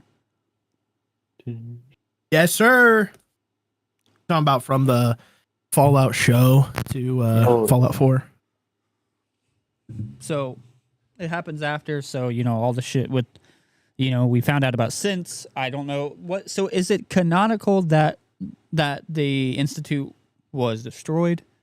Is that the canon thing? Currently, yeah. Well, I couldn't remember if that was like the canon ending or not. That you destroy the Institute or not. If it's the good guy thing to do, it's usually canon. Yeah, but so the Institute's already been destroyed, and synths are a thing. So I'm actually really interested to see if they put synths into the game, into the show. Wait, low key. Yeah, no. Institute would be destroyed because we saw the Predwin in the trailer. Oh yeah. So I'll be excited to see them put. I mean, synths could already be there, and we don't know it yet. Technically, yeah, destroying the Institute is considered the most likely canon outcome for Fallout 4. But I would like to see them put those half destroyed, those mechanical looking synths in there. I think that'd be cool to see that. Oh yeah, the Mark II? Mark II, yeah. Put a Courser in there or something like that. Put Valentine in there. I want to see Valentine. Nick Valentine. Yeah. I would love to see Valentine just pop in. He don't make him a whole main character or anything, but you just he's passing through, trying to find something out, or maybe you have the main characters played by Ryan Reynolds. That'd be wild. Monster Hunter wild. They could do a crazy fake out and have one of the main people get shot and you see the synth components. That'd be crazy. The main girl be a synth. That'd be fucking wild. You had a synth in a vault the whole time. Yeah, it would. But no, I'm super excited for that season 2. That season 2 looks fucking wild. Yeah, the last thing you see is Vegas, bro. It's gonna be sick. Yeah, and you see a Deathclaw. Yeah, that's what I'm ready for. That Deathclaw popping up, dude. That was crazy. I want to see more of the the mutated creatures. I want to see a super mutant too. Yeah, the first season we saw a grouper, bro. It was wild. Yeah, which I thought was a wild thing to bring out because groupers are they are an enemy in the game, but they're not as big as a Mylark or or a mole rat. Yeah, or fucking mole rat or hell a rad roach. Did we even see? Were there rad roaches? You saw a rad roach. Yeah, you saw a rad roach. Technically saw a super mutant too, but it was just dead. Did we? Yeah. Yeah, whenever the doctor's doing the montage of hiding the puppy, whenever he's walking it out, you see it on a table covered with a sheet. Oh, I didn't even see that. I'll have to look back at that. Super mutant. You're gonna do it right now? Yeah, because I wanted to see it. On top of that, we get to see which New Vegas ending's canon. Oh yeah, you just see its hand or whatever. Yeah, it's not a lot, but enough to know that. Yeah, we know what it is. You see a giant green hand. And you know exactly what the hell it is. The Hulk. Imagine. You got fucking Mark Ruffalo in the Fallout show. Now, but yeah, no, speaking of since we were talking about that, I think I was very worried about them doing a Fallout TV show, obviously just because like we've had nothing but like dog shit video game adaptations, you know what I mean? But I think Yeah. you know, who was it that did the show? Was it Paramount? Prime. Oh yeah, it's Prime. No, I think Prime did a super good job with the show. Also, The Witcher kind of paved the way for that. Yeah. Oh yeah. I mean, I'll say yeah. And Last of Us doing well also kind of solidified it. You know, like obviously we've had shows come up that you know have been good. You know, everything that I've heard about The Witcher is good. I've never played The Witcher, so I can't really speak on it. All I've heard is that it is super good. That it's super good to the game as well, because you know Henry Cavill is a huge gamer himself, and you know he's very big about it, and that's the whole reason why he's not in it anymore is because they don't want to stay true to the character and shit. Mm-hmm. But that's why I say like Fallout so far is like one of the best because like it's staying true to like the world of Fallout, and you know you don't have people bitching about it like you have people bitching about The Witcher because they changed characters and they're wanting to go off story, and then you got people you know bitching about you know The Last of Us because of whatever her name is and how she looks nothing and acts not really much like fucking Ellie, and you know their whole issue with that. So I think in this you know the world around these characters is what's like super important, and it's like they really built the wasteland well, you know what I mean? You just have so many details in that show that you know they didn't change anything. You know, stim packs look like stim packs.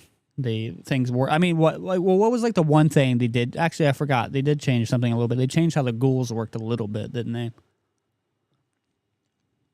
Yeah, they had like fucking Wolverine regen.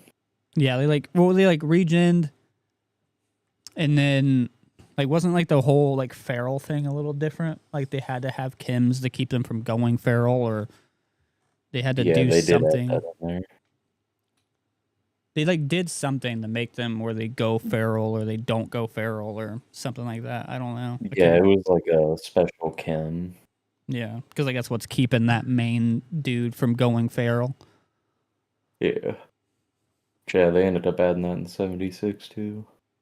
Oh, they're like, well, because 76 came out way before that. So, but did they retcon that into it after the show? Yeah, now when you become a feral, you can get 2 vials of the stuff from the show to keep your feral levels down. Okay. So they're retconning that shit into it. That's crazy. I do like that Bethesda has like direct fucking interaction with like, you know, Amazon and making the show and everything. And they're, you know, like I was saying before, staying true to the source material. Yeah. But also like staying true to the source material, but also like creating a good story out of it as well. And just making it fun and like keeping the goofy Fallout shit in there. You know what I mean? Keeping it. Yeah, I like that they showed from like basically 3 different build style perspectives the whole way. Yeah, through. like 3 different play styles. The, you know, charisma, more charismatic, goofy, fucking whatever. The kind of like, well, I guess you could say like what's her name is very like nice. She's the good guy. You have what's his name from the Brotherhood. He's like the middle section, and then Yeah, he's got crazy luck on him. yeah, You're gonna make super my cock crazy luck. explode. And then what's his name? The outlaw guy. He's just pure like fuck everybody. I'm here for me. Pure Oh, dude, what a asshole, cast dude. though! Walter Goggins. Dude, Oh, yeah. Yeah. No, I think the casting was all like super good. I like all the actors and actresses in there. Yeah. You know, I think I do the guy. I can't remember the name of the black guy. I do really like him. I think I honestly I think I said this after I watched the show. I think they should have recasted him as Kane or whatever for the Conqueror. Oh, in the MCU. Kang the Conqueror. Yeah. Because like he Yeah. looks a lot like that guy, whatever, the guy that played him originally. I think he would do really well as him, as like a replacement, like somebody that looks a lot like the original actor, just to kind of keep it. You know, it's like, oh, he looks a little different. Maybe he's just puffy. Maybe he's, didn't get enough sleep. I watched that for the first time like last week, and I fell asleep. What? Dude, I was in the theater falling asleep to that. Quantumania.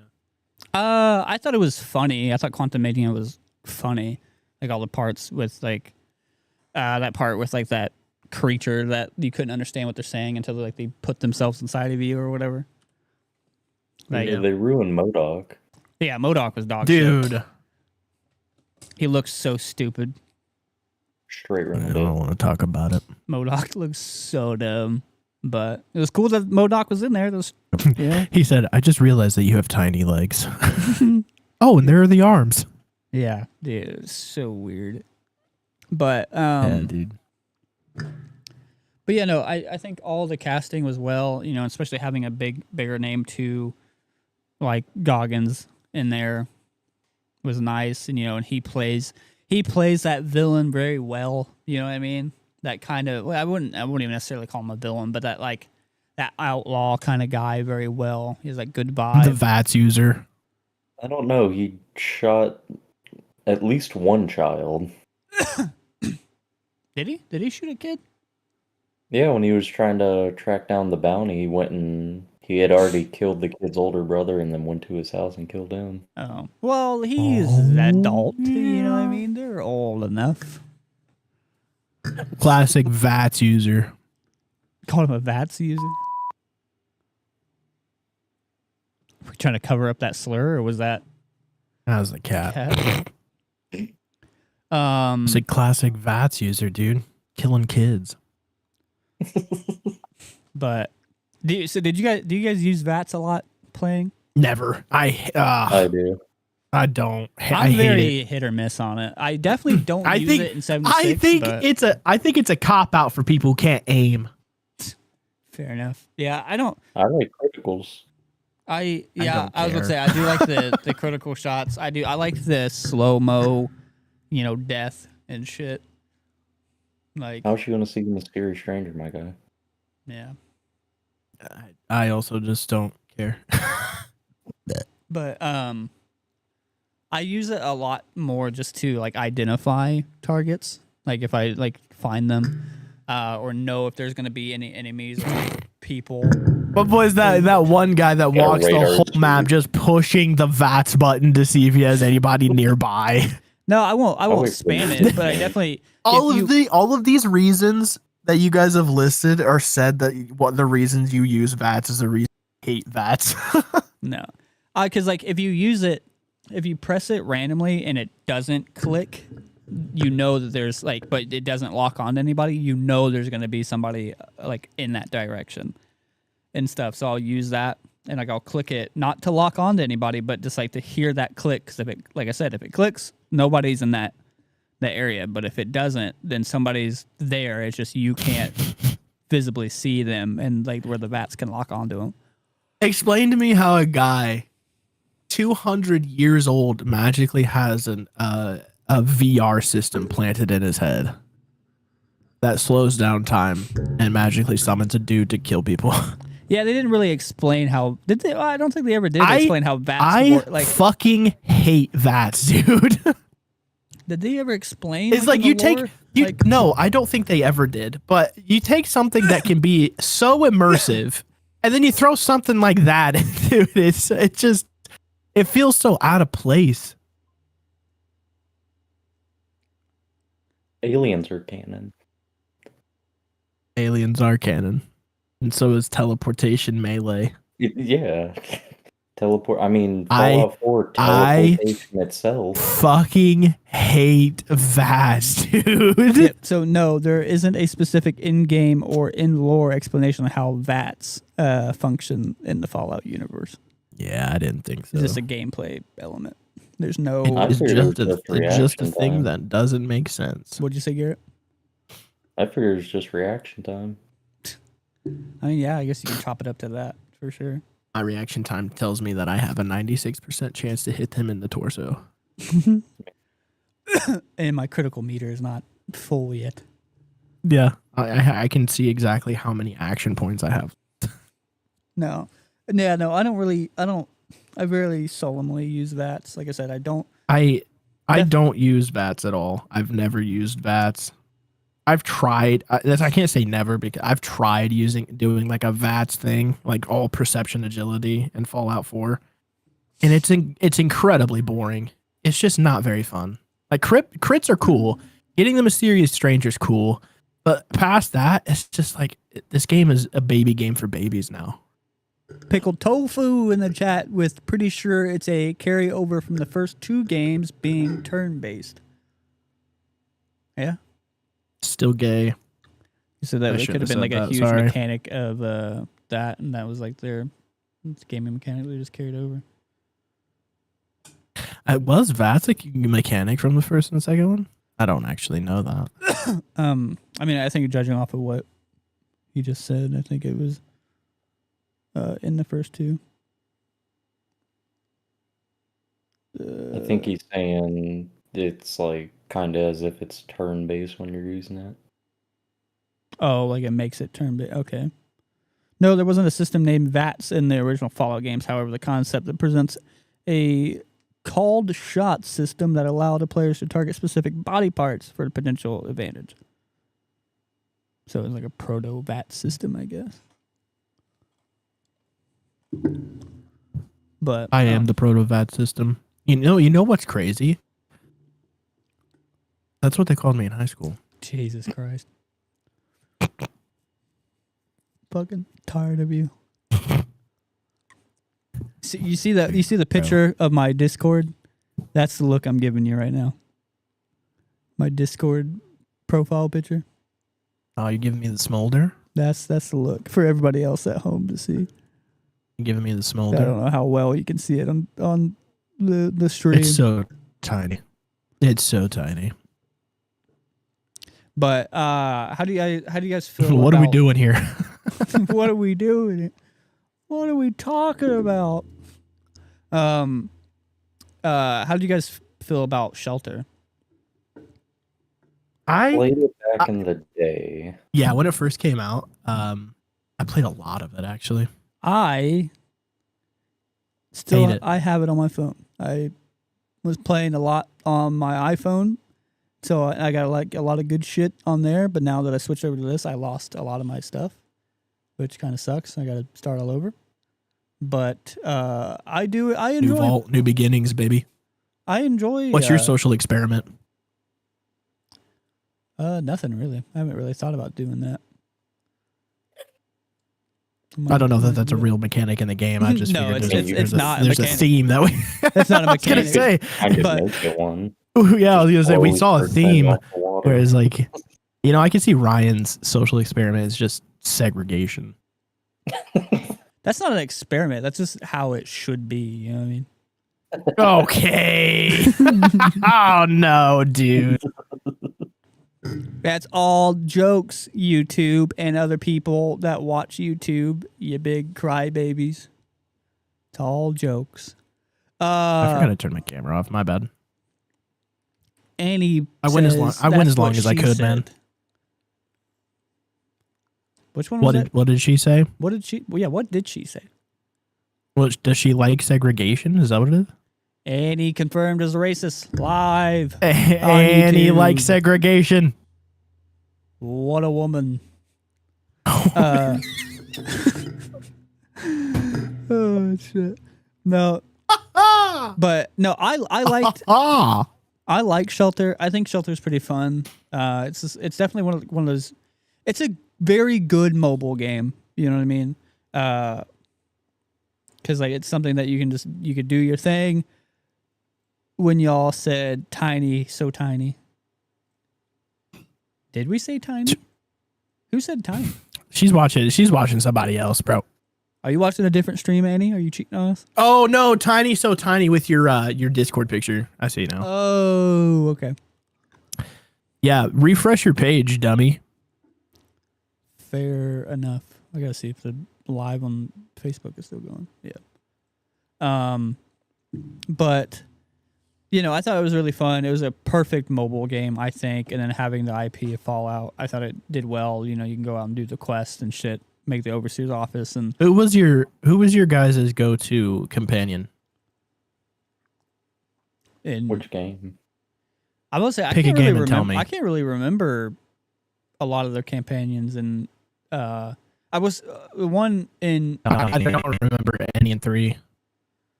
Yeah, I can't really remember In any. Vegas, it was Boone. Yeah, Vegas was Boone for sure, or maybe Eddie. Mine was the goal that you find out there, kind of close to like that Niken camp.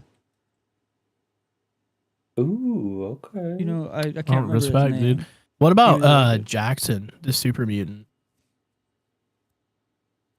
Yeah, I don't think I ever used him. I think I just ran around by myself, or I used that guy.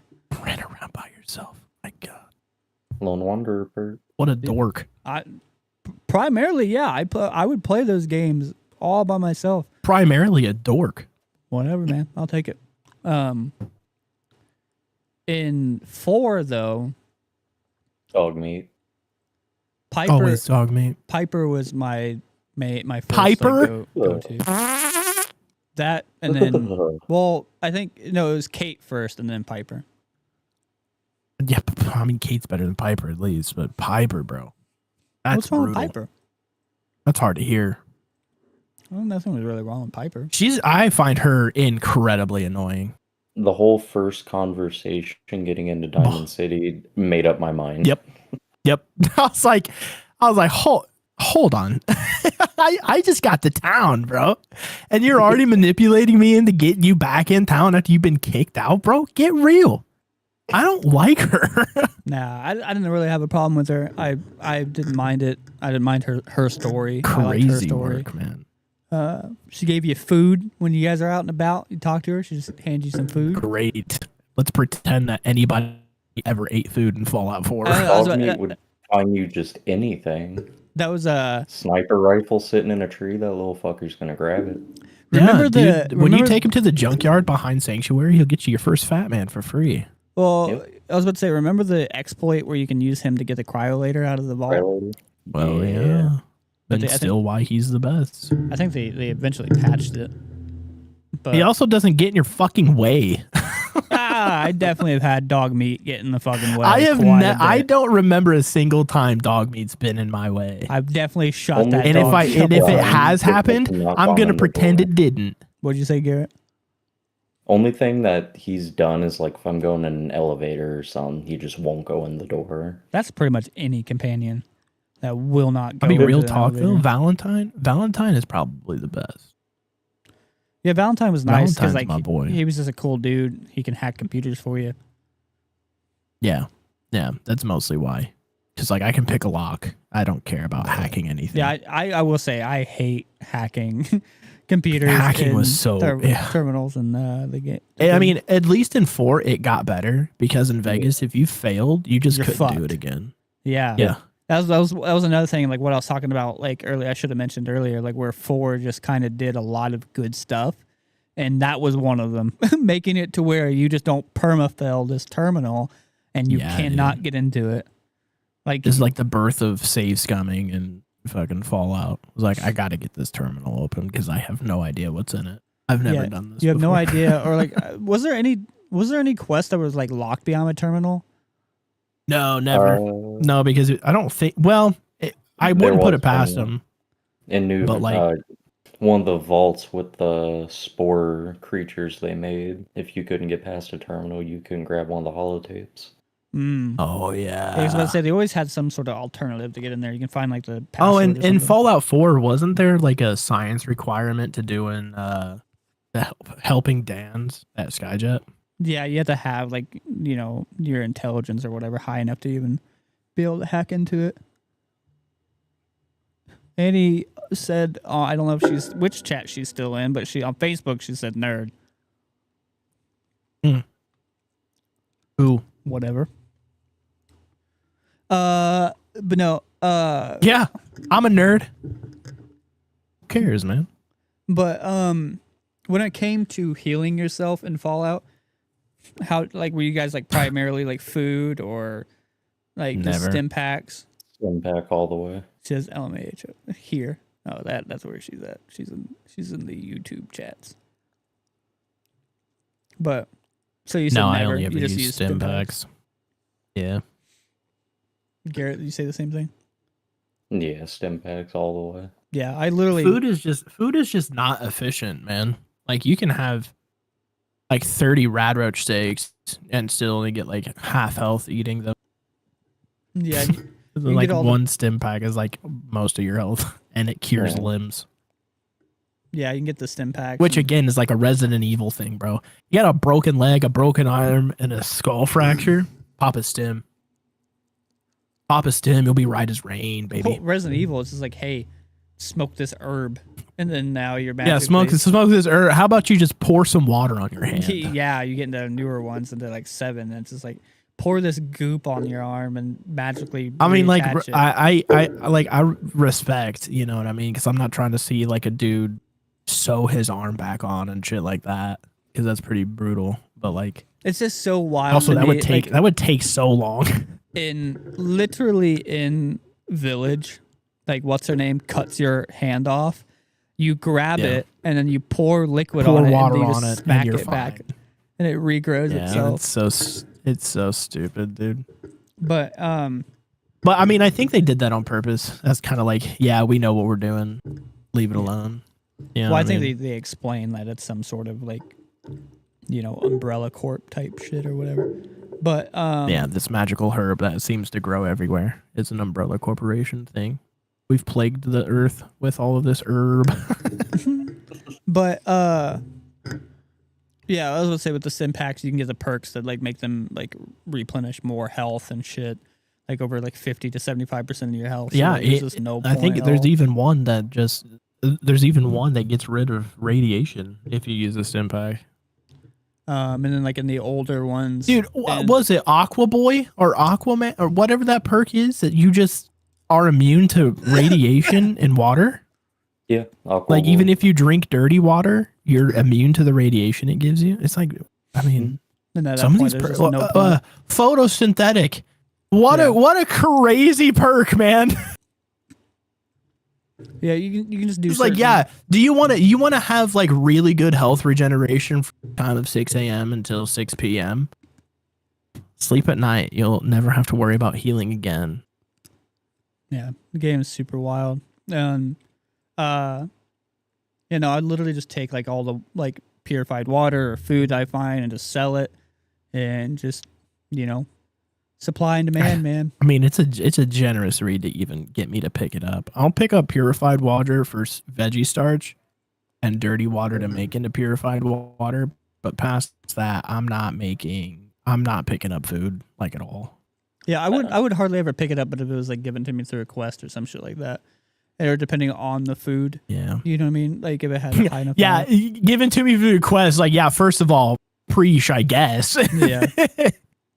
I don't Thanks need, for the husk of corn, dude. I don't need no fucking. I was like food. the only settlement stuff that I ever did, and the only settlement stuff I ever did in Fallout 4 was to make veggie starch or oil. Yeah, valid. Before I got I stopped using my Xbox. I was like in the middle Before I got rich. of rid of my Xbox. Well, not rid of it, but stopped using it. I was going to make the gun factory or whatever at like Oh,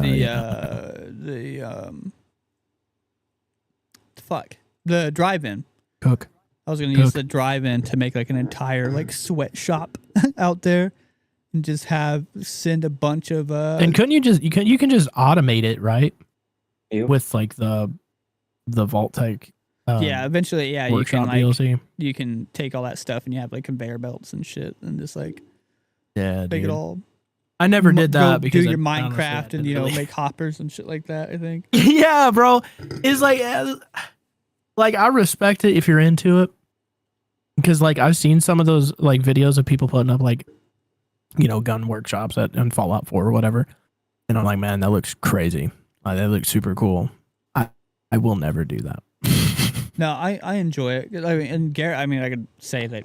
I feel like I confidently say that Garrett enjoys it because playing 76 with you, you know, Oh, absolutely. build that whole. He built a whole ass town, like a small town in 76, just the other fucking day. That's wild. When we were playing, Why would you do that? he just I enjoys. liked it and I wanted to. Yeah. Yeah, dude. Garrett is one of That's those right. people that enjoy the base building mechanics, and you know he went all out when we were playing. Now they made it better too. I'm glad somebody does, man. Some people need to appreciate But see- somebody's hard work because it ain't me. But that's so weird though, coming from you since you play base bitch so much. And I don't see. Here's the thing. I get put to being. But here's The one thing I base want builder. to say as well. You know what I mean? Like when we played Grounded, you made a very good base. Yeah, You know what I you mean? Yeah, It I was did. So- Yeah, you're goddamn right. I did. So yeah, so it's weird. Like I would figure you put so much effort and made such a good base that if you told me that you didn't like base building, I'd say you're full of shit. You know what I mean? Okay, so here's the thing. In survival games, it's actually really fun. Okay. Just turn on survival. There's that survival difficulty. Yeah, you could turn. That's not the same thing, Garrett. He didn't choose base life. The base life chose him, Annie says. That's right, man. I see. Here's the thing, man. It's like I don't know really. Like with survival games, it's actually like pretty easy to make a base. You know, I mean, pick a survival game. I guarantee I can shit out a base in like 10 minutes. Right? It's like, yeah, I can take the time and make a base like I did in Grounded, but that took me a long time to make. Genuinely. Yeah. I'd dare to say it took me like 6 hours to do it, but I knew that was going to be the base I used for the rest of the game. You know, it's like, I can poop out a base if I really have to in a survival game, because survival games, you kind of have to have 4 walls and a roof. Yeah. In Fallout, you don't. Genuinely, you just don't have to. So I'm not going to do it. I do enjoy base building. I really do. But if it's not necessary, I'm not going to do it. And I'm not going to lie to you. In Fallout 4's base building, I find it incredibly annoying because there are so many options with prefabs, walls, doors. It's like, cut it down a little bit for me and don't, because I mean, I am indecisive. I'm not like super indecisive, but sometimes I'm just like, I can't decide if I think this door looks better with this wall or this door over here instead. So, I mean, like, I just get annoyed with myself with the base building. It's not that it's like a trash mechanic in the game. It's there for a reason, but like, it's not for me. I mean, that's fair. I mean, Fallout 4 doesn't have the best base building mechanics for sure. There's definitely games out there with much better base building. Hell, I'm playing Sons of the Forest right now with Averill, and you know, its base building is Not the best. different. It's very different. It's kind of, their base building is like the Windows 11 to Windows 10. Like Windows, so like Forest, it just worked. It made sense. It just, like, you know, you had your outline, like you pick what you wanted to build, place it where you want it, and it left an outline of what you needed, and you just walked up to it with the material that you had, spam E, and then put it into it. But then with Sons of the Forest, Averill said the term of it, but it has had this way where you can grab a log, look down, and then you can shove it to the ground and just leave it as a log in the ground, or you can look up and you'll see like a red outline to where you can chop it and make it like a spiked post. Or if it's laying on the floor, like on the ground, like a log on the ground, you can look at it in the middle of it and split it in half, make 2 little logs and do shit with it. Or you can split it straight down the middle and made like floors or like a boat with it or whatever the fuck. Like, and you can just literally just make shit. God, man. Why you make your survival games just realistic? It sounds like with a game that like Forest was like hyper intensive with cannibals chasing you all the time, and like You expect me to take the time, the 40 minutes it's going to take for me to even craft 2 things? It just sounds like a waste of time. So I will say, somebody that has put a lot of time. It's so into frustrating. It's not, you're not like on the run the whole time. You have moments and you have time to set up, but it's supposed to make it feel more realistic of, you're chopping it down and shit like that. But why I'm saying it's the Windows 11 version of it, because you can, whenever you look inside your book and you click on it, you essentially can go right back to the forest building mode. Where you have the outline. So I mean, so it's like it's just there for people who enjoy being more engrossed in the game. I mean, so it's just like in Windows 11. I don't know why you're saying it's a Windows 11 thing. Because sucks, but you can see my screen, so you guys can see my screen. The chat can't. So whenever you like right click shit, you have. Yeah, I know what you're saying. You showed now me this like 12 shit's times. not fucking working. That's my camera, you jerk. I'm not. Hey, cat, stop. Thank you. Okay. But yeah, you right click and okay, my shit's fucked. And then you can hit show more options and it goes right back to the Windows 10 shit. Yeah. It literally looks like Windows 10. It, functions just like Windows 10, but yet the Windows 11 thing has the same shit just in weird, stupid positions. But yeah, it's the same shit. So it's like you can get used to it. It's not terrible, but it just, you can click one button and go right back to it. So it's like, why? You know what I mean? Just redundancies. It's the same thing I was talking about like with Apple. Apple just has so many fucking redundancies in their OS. Me too, man.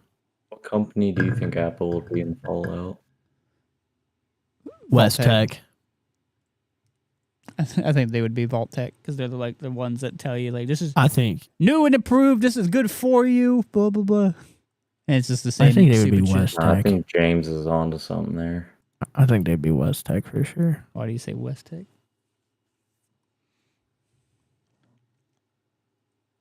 West Tech, man, they are some shady folks, bro.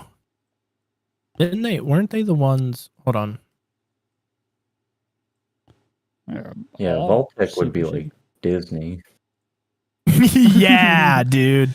Just having the monopoly. Vault-Tec is Disney for sure.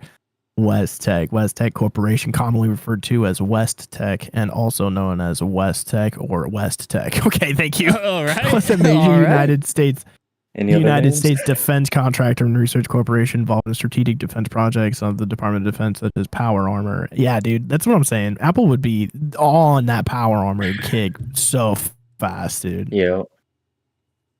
They made the rail cannons. They made, yeah, dude. West Tech.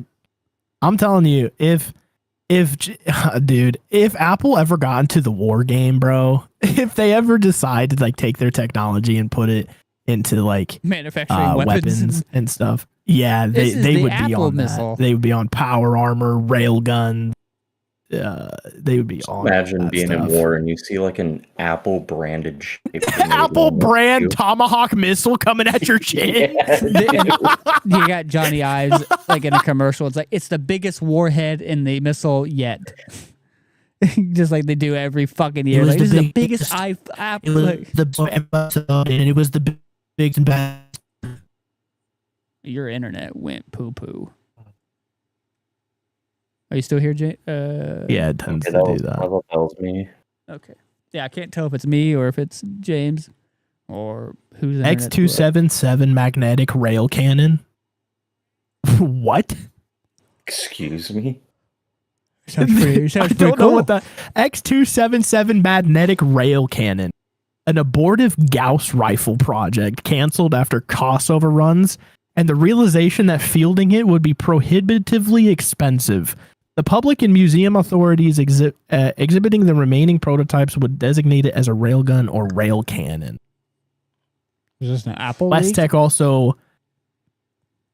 also, they made nuclear, biological, and chemical bombs. they were one of the founders of laser weapon technology. This is Apple, bro. That's Apple. Who are the other big companies in Fallout? Let's look that up real quick. I feel like that'd be Tesla all the way. Because you got Vault-Tec, you got what, Enclave. I mean, this is a faction. Enclave but- is the Secret Service, I'm pretty sure. Vault-Tec, Nuka-Cola, Robco. That's right. I feel like Nuka-Cola's Nuka-Cola. next. well, I think Apple would probably be closer to General Atomics. Oh, Yeah. no, that'd be Samsung. Samsung has like the fridges, washers, and all that. Yeah. Oh, that Robco? I mean, And- come on. And their washers and phones do explode, just like a lot of those robots do. Poseidon Energy. I forgot about that. Had a couple. Yeah, so it seems like the big ones were Vault-Tec, Nuka-Cola, Robco, General Atomics, Poseidon Energy. Other notable companies would be Red Rocket, Garahan Mining Company, Broxidine, Westtech. That's crazy, dude. Oh yeah. Super Duper Mart. that was a fun. It was such a stupid idea what they had to raise profits by dropping the bombs. What good is money going to be when there's only like 200 of you left? Yeah, and fucking money. Straight up. Yeah, the whole concept. The of that was- Poloski Preservation Services. Did you guys ever test the Yep. Poloski preservation tubes? See if you can actually live a nuke. What, you just shoot a mini nuke straight up and then close Yeah, the door? just shoot a mini nuke straight up in the sky and see if you can live through it. That was a good quest in 3 when you had to go to the Super Duper Mark or whatever and get all the shit for what's her name for that. Dude, journal. but also the Super Duper Martin 4 was actually really fun to do as well. Was there a Super Duper Mark 4? Yeah, there was a Yeah. Super Duper Mart in downtown Diamond City. Or No, I think it's in not Cambridge, but Lexington. not Concord. I don't remember not going to a Cambridge. Super Duper Mark anywhere. There's a Super Duper I Mart think it's in in Lexington. Lexington. That's right. It's right Yeah. outside that base you I know do. where the highway starts. Yeah. I have to go back and play it because I don't remember ever going through a Super Duper Mark. That Super game. Duper Mart was actually really fun to clear out. There's a ton of ghouls in there. First time I went through there, I found a double barrel before I went in. Oh yeah, baby. Nothing hits harder than that double barrel in that game, dude. The Dude, combat you shotgun's find that good, but like With the double unlimited barrel. ammo legendary. Yeah. No, I did like that whole Ghoul Slayer thing. I went looking for all that stuff, and Oh just yeah. put a bunch of Ghoul Slayer stuff in my favorites, and that's just kind of like the guy I was. I was the Ghoul Slayer running around. You know what I mean? Wiping them all out, Van Helsing out here. wiping out the filth. The no. unwashed hordes. I found one gun in Nuka World. It was like the Splattertron or Splatter Cannon or something like that. It was like the AK-47 that you can get whenever you go out there, and that gun was just absolutely broken. Like you could I never melt played the through, DLCs before. huh? I never went through any of the DLCs in 4. You should. They're good. The Nuka I World, recommend Far Harbor at least. Far Harbor was very fun. they're all good because Oh, dude, Righteous. Remember Righteous Authority? Righteous Authority in Fallout 4? What a great gun. Holy crap. Oh yeah, that's the one you get after the first mission with Dance, right? yeah. Yeah, bro. But yeah, that Splattertron or Splatter Cannon, whatever the hell his name, it already had high damage, but also it doubled the damage with each consecutive shot. So each shot you hit, it doubled and then doubled and doubled and doubled and doubled. Yeah. And Yeah, it was a dumb weapon. I hated that weapon. It just obliterates everything. It made the game a baby game for Yeah. babies. It was ridiculous. I was like, this gun is What was it broken as called? shit. Like the splatter cannon or splattertron or some shit like that. Oh yeah, that's right. Do you remember? Oh, dude, I remember. What was it? It was the Slocum Joes, I think, in Fallout 4. You can find a monkey called Big Jim, and I used that thing for so long, man. I was like a monkey wrench named Big Jim. This was meant to be, bro. I never did any melee really. It wasn't. Melee When was I actually found really fun in Prevalence Fallout 2. 4. If you did the broken thing with Melee, it was always VATS Blitz, which I find incredibly boring. But like Melee, if you just dude. pop a Psycho, One's a Jet, and Psycho. yeah, Melee is so fun in Fallout. I think the only thing that I used was like the Ghoul Slayer shish kebab, that flaming katana thing that you can do. Ah, yeah, dude, the shish kebab was fun. There was also the Adam's Judgment. If you go out to the Glowing sea, yeah, you can get Adam's Judgment. It's a very good hammer. You can I also, if you always in the get early a game, you fucking can get key. the Overseer's Guardian in the early game. It's an explosive shotgun. Hell yeah. I don't think I've ever gotten that one. Kellogg's pistol was also very fun if you can get ammo for it. Yeah, True. I used Kellogg's pistol a lot. I mean, it did some decent damage. And I think all it did was like refill your AP, right? Yeah, Yeah, it was made for rats. yeah, Yeah. it's a VATS gun. It It's just wasn't- really fun to shoot for me. Alien Blaster pistol also. I'm not gonna lie to you, I didn't like it a lot, but I know it's a good gun. I used It it came a in lot clutch. in 3 or New Vegas, whichever one that you do that alien Yeah. where you It's- go both. up in the spaceship. Oh, 3. that's 3. Yeah, Yeah, I was talking about the Mothership, Alien yeah. Blaster pistol in 4. Mhm. No, you can get alien blasters in 3. Oh, You go up in the spaceship. The All of nuke launcher from Nuka-Cola. That was a fun one. Yeah, all the Nuka-Cola stuff was really cool because you can go there and that's where you get like the Nuka-Cola themed power armor and shit and a lot of good guns. And then also too, they had the whole faction thing. There's like 3 different gangs there. You can either partner with one of them or kill all 3 of them. Yeah, those painted guys. Those are weird. You New remember Vegas, did you get the Nuka Breaker. Minutemen's? What'd you say? In New Vegas, you could get the Nuka Breaker. It was Oh like a yeah, big rebar sign with a Nuka-Cola yeah, sign on the top. dude. It was so cool. Did you guys ever finish the Minutemen's, or did you get the secret weapon from the Minutemen? The last minute. I want to say I did. I never used it because it was when I- you went through the tunnel and killed the sentry bot, right? Yeah, it is. They some people say it's the strongest weapon in Fallout 4 because it is a Gauss rifle, but it's also for not just a Gauss rifle, but it's a fast fire gas from Gauss rifle. It's pretty crazy. Yeah, those rifles always Oh, do. a lot no, of you damage. could get a laser musket that you could just infinitely charge. Oh yeah. Did I you think I mess knew with about the that laser one. muskets? I really didn't. I really didn't mess with the laser muskets. My No, I didn't. first like 1 or 2 playthroughs I did because they were new to me. Yeah, yeah, Yeah. I'd say the same thing. Like my first playthrough, I was like, "Oh, this is a new weapon. I've never seen this before." Yeah, dude, laser musket. What the heck, dude? I feel like Show those Fallout Reds what's up. 4 Hell yeah.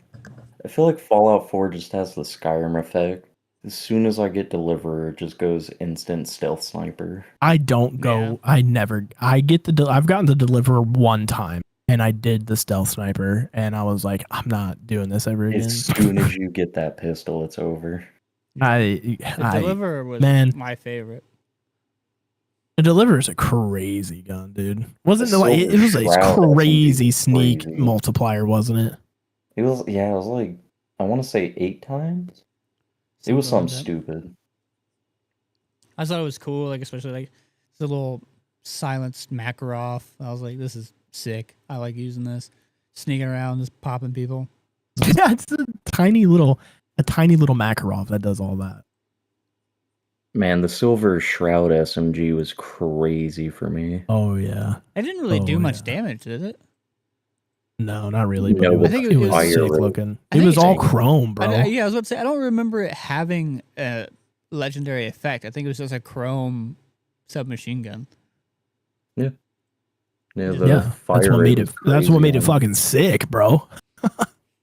Yeah, I'd always go finish that quest, and then I'd go do the like drug quest on by the boardwalk. Oh yeah. I know what you're talking about. The splitter or the splatter cannon. Yeah. It's a little AK. It's like an AK-47, and it just does Oh, the Ridiculous. Nuka World. amount of damage. The Harvester. A Oh, the Far gun- Harbor. Oh, the harpoon gun. Oh, dude. Yeah, harpoon gun. The was cool. harpoon gun was also so fun.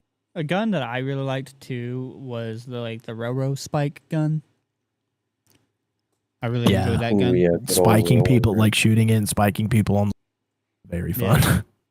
I've Man, always a liked gun it. a lot of people didn't like was the junk jet. Yeah, the junk jet. I hated the junk jet. Yeah, I Dude, hated the junk love jet, dude. that thing. It was Because it was like you funny. would think, right, that if you had like weights and stuff that added like a ton of like that had weight, right, you would do more damage. But it didn't matter what you put in the junk jet; it always did the same amount of damage. I found that incredibly annoying. Yeah, I think it worked better for me because I was into VATS. But Yeah. dude, just slow See, motions, yeah. seeing a teddy bear flying at Yeah, somebody dude. and just Oh. taking them out. That would, oh yeah. Now that you say it, that would be very funny. Just It's slow so mo good, watching a dude. teddy bear clean a dude's head off his shoulders would be so funny. Yes, dude. Oh, that'd be so funny, dude. Holy crap! Yeah, it was one of those guns. Like it was super funny and like fun, but it just wasn't it wasn't practical. I guess, because you're carrying around a bunch of Well- junk and and you Yeah, know, I mean, one, if the you gun just, was but if heavy you just alone. if you just carry junk that's like 0.01, then it doesn't really matter. Yeah, No, but that was the beauty of the junk jet. You really don't even need to carry anything. You walk into a building, see enemies, just start grabbing everything on the floor and shooting them that's wild. I need to reload. Hold on. out. I'll just fill it with pool balls. To see those get shot. Dude, at people. imagine getting pelted by a pool ball, bro. God, You just, I'd be pissed. you just put some weird fucked up shit in there. You put a bunch of syringes or something in there. You just see syringes getting shot at people. I'm pretty sure you can put gold bars and stuff in there too. Yeah, I think you literally put anything. I was trying to think of any other funny junk that'd be hilarious to put in there. But yeah, I don't know what I would say my favorite gun, my favorite gun types obviously were the Ghoul Slayer shit because it was just kind of cool. But I don't know what I definitely always went to the hunting rifle. You know what I mean? Put a scope on there, make it a sniper rifle, and do that. The Gauss rifle. Gotta get out of because- your comfort zone more often, man. No, I would do the Gauss rifle because it just does a fuck ton of damage. Nah, dude, you really want to have fun? Play a melee build on New Vegas and go get the golden boxing gloves. Oh There you go. Now you're talking. Oh, the golden boxing gloves, man. I want to play with New Vegas now. I was playing New Vegas the other day, and I was telling Garrett too. I was like, "This is tough." It is. It is tough because it's radically different than 4. You know, there's so Well, many That's what I different was saying. mechanics. Going back and playing some old game, like what I said at the very top of this podcast, going back and playing some old games, it's fine. You know what I mean? I can go and play old Yeah. Spider-Man games, even though I just did it not too long ago. I was playing the old Spider-Man 2, whilst I also own the new Insomniac Spider-Man game, a Spider-Man game that obviously took all of its the Spider-Man 2 game ran for the Insomniac one to run, and took a lot of this. Ran so it could run. So, fucking. But It's one of those things that it's still Brian, I fucking love you, bro. it's still good. You know, Spider-Man. That's crazy. The old Spider-Man 2 game is still good to play, and you can get by, even though you can definitely just boot up something that is 20 times better. Dude, they added the first Spider-Man game on the PSN, and I played it. It's actually like really fun. It's amazing. It's an awesome I had a game. great time playing it. And I'm not gonna lie to you, I do not like the older Spider-Man games at all, but that one is very fun. The Spider-Man 2 movie game Obi-Wan. is really good, and then I remember the Doc Ock fight in that game. That was tough. The Mysterio one is always the fun one, swinging to the Statue of Liberty. But then, you know, that Amazing Spider-Man game, what the fuck was it? It was Ultimate Spider-Man. The Ultimate Spider-Man game on the GameCube was really good, and you play as Venom and stuff. Those are probably the best 2 Spider-Man games, in my opinion. Like terms of swinging and just story and everything else like that. But like I was saying, going back and playing older Fallouts, you don't have that same experience. It's definitely a lot different and just kind of harder to get by because like it's innovated so much to where like certain mechanics of the game, you're like, thank God. Spider-Man 64 is where it's at. Spider-Man 64 is very good. It is very good. No, it's not, man. It's a classic game. Oh, brother. That's a classic game for sure. Oh, brother. You couldn't even touch the ground in that game, could you? No.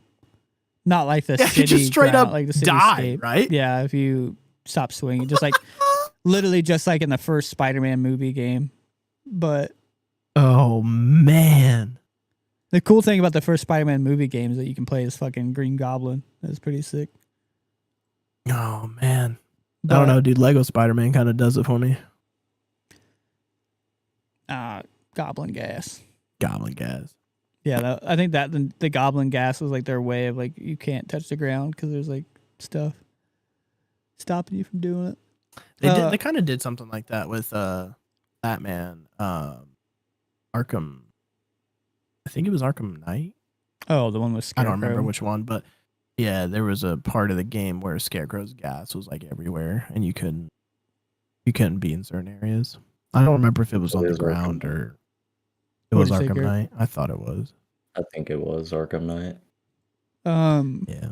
But man, now I want to play those games too. I have got to finish Mass Effect 3, bro. This game is kicking my ass, Ryan, and Chad is having a rough go of it. I'll be honest with you. I know. I'm surprised you haven't been on the chat streaming it or not. You just been straight playing it. So I was like, he must be going through it because he's not even streaming it or joining. I'm going through it, bro, because I'm trying to. This is the last game. I beat 1 and 2 on the hard, and I'm carrying Liara's relationship thing. So like the only achievements I'll be missing are being a biotic instead of a infiltrator, which I curse you for making me play infiltrator all through them, man. The sniper class. Well, yeah, because we did that for like the shotgun or whatever. Yeah, but that was only for the first one. Oh. The second one, or the AR. And so the infiltrator class got it's a sniper rifle pistol. Well, and then we'll talk about that on the Mass Effect episode. We'll get into that. Oh yeah, fair enough. We'll save that, or we'll at least save it for after this because we're already hitting 3 hours on this part. Yeah, no. I think I said a little bit earlier, and I'm sure now, Garrett, that you're in the chat, in the call, going back and trying to play 3 or New Vegas and like not being able to sprint for 1. Long cat. Not being able to sprint, and then not having the quick search that you have in 4 and 76. It just made it tough. You know what I mean? It wasn't the graphics. It wasn't anything else. It's a really unpopular opinion. I don't like the quick search. You don't like why? I like. That's a take. I don't even really know how to explain it. It may just be nostalgia, but the feeling it- of not listen. knowing what's in there. Okay, yeah, Yeah, so- if it makes you feel any better, I can go either way on it. I don't really care. So I said something earlier when we talked about it before that I don't necessarily mind having to open it because, you know, it gives you that vibe of like, oh, you have to actually like open it up and look inside of it and, you know, do whatever. But the quick search, it just makes shit so much easier. And I will say this, you are technically opening it up because there is an animation to a lot of the stuff whenever you just walk up to it and do the quick search. You don't have to fully open it. Technically, you know you're in trouble when you have to say technically. I'm just saying. If you pay attention to a I lot of stuff. like that you brought difficulty. What'd you Because say? if I don't play survival, I said I like that you brought the difficulty up. Because I actually like it. Because if I don't play survival on Bethesda games, I'm usually on very hard. Yeah. Yeah, that's the only real way to play him though. It's like if you're not, you're kind of just. It's a baby game for babies, baby. Exactly. But no, And for all you casual gamers out there, play on Adept at least. Okay. Don't go on the Don't play lowest. on novice, man. You guys are better than easy is for chumps. no. Think of it this way too. You get more XP the higher up you go. Yeah. That's right. I like I was saying, I like the quick search because it just, you know, you can pop in there, grab it. It, you know, it is exactly what it is. It's a quick search, you know, instead of, you know, opening it up and having to do that. And I think I'll say for me personally too, is whenever I'm trying to get out of the damn thing and I'm trying to spam tab to get out of it and it's not the right damn key. But what if you just want a chill playthrough? Yeah, Never. Play on that- Adept. that is a question. You'll get it. You'll get a pretty chill playthrough on Adept. I promise you that. Yeah, I guess if depending on the game. if you're above the age of 10 years old, you should be playing on something harder than easy. Yeah. I love how And I'll stand on that, bro. stand on business. I love how you're just flaming our audience for their play style. Hey, bro, hey, here's the thing, man. If I can suffer through 4 weeks of playing max difficulty, you guys can play on something higher than easy, man. Telling you what, I know. Well, I'll talk about it shortly, so that way we can just make sure we're staying on Fallout. Garrett and I playing Halo on Legendary. We were playing through. That's a tough piece. We were playing through what was it 2 the other night? Then we were just like 2 or 3, and we are just like, yeah, there's no fucking way in hell we would have gotten through this on Legendary. So we did ODST on Legendary, almost no issues. And then to mess with Ryan, I did 3 on Lasso.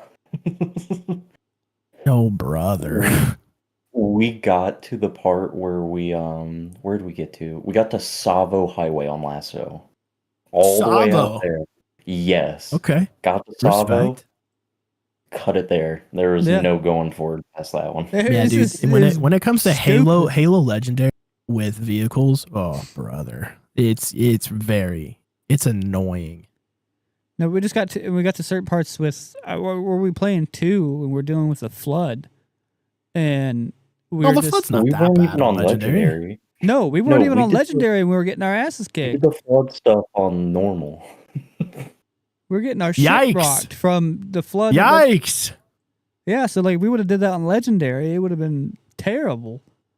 But Yeah. I should have brought your boy in, man. I'd have carried you guys We to can victory. 3-man it. I'm so down if you want to pop on 3 on Legendary.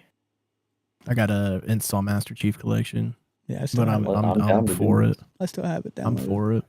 But yeah, no, I will say like yeah, Fallout's difficulty. I do like their survival mode.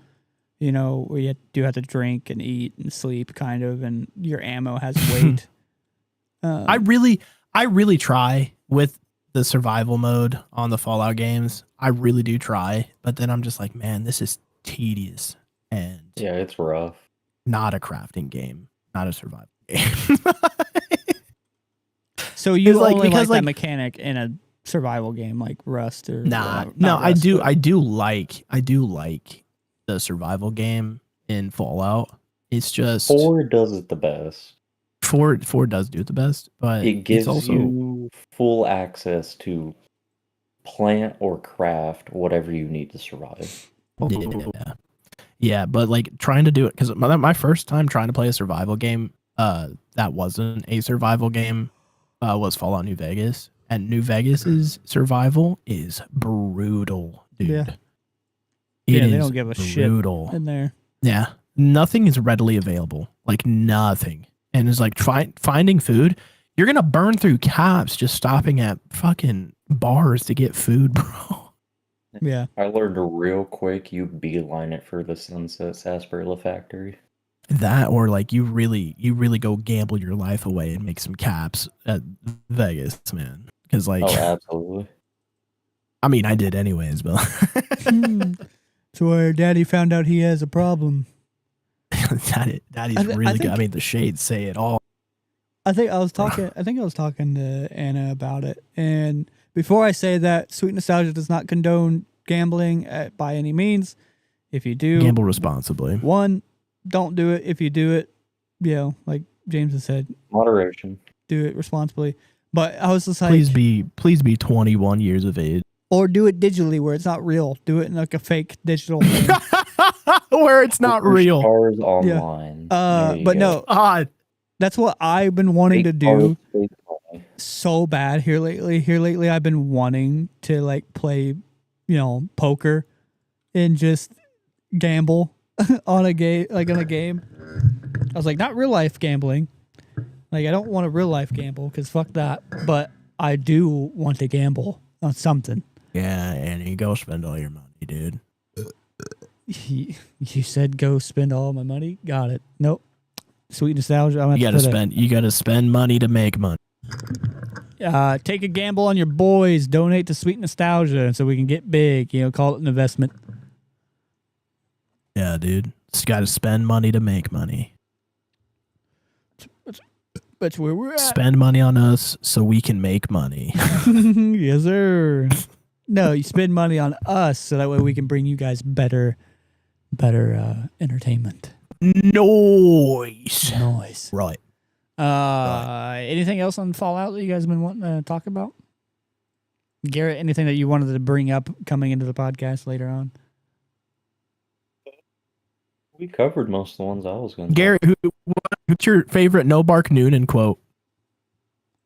Couldn't answer that. That's a tough piece, man. I'll say it again. No. Commie ghosts what don't know they're dead. Try to steal your rockets, fly up, paint the moon pink, and draw a Lennon face on it. What's some of your guys' favorite quests?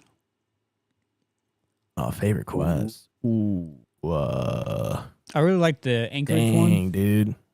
when you're The what? Anchorage is good. the Operation Anchorage. Operation Anchorage. When you're there in Alaska. Is that the boat? That's one where you're fighting against the Chinese.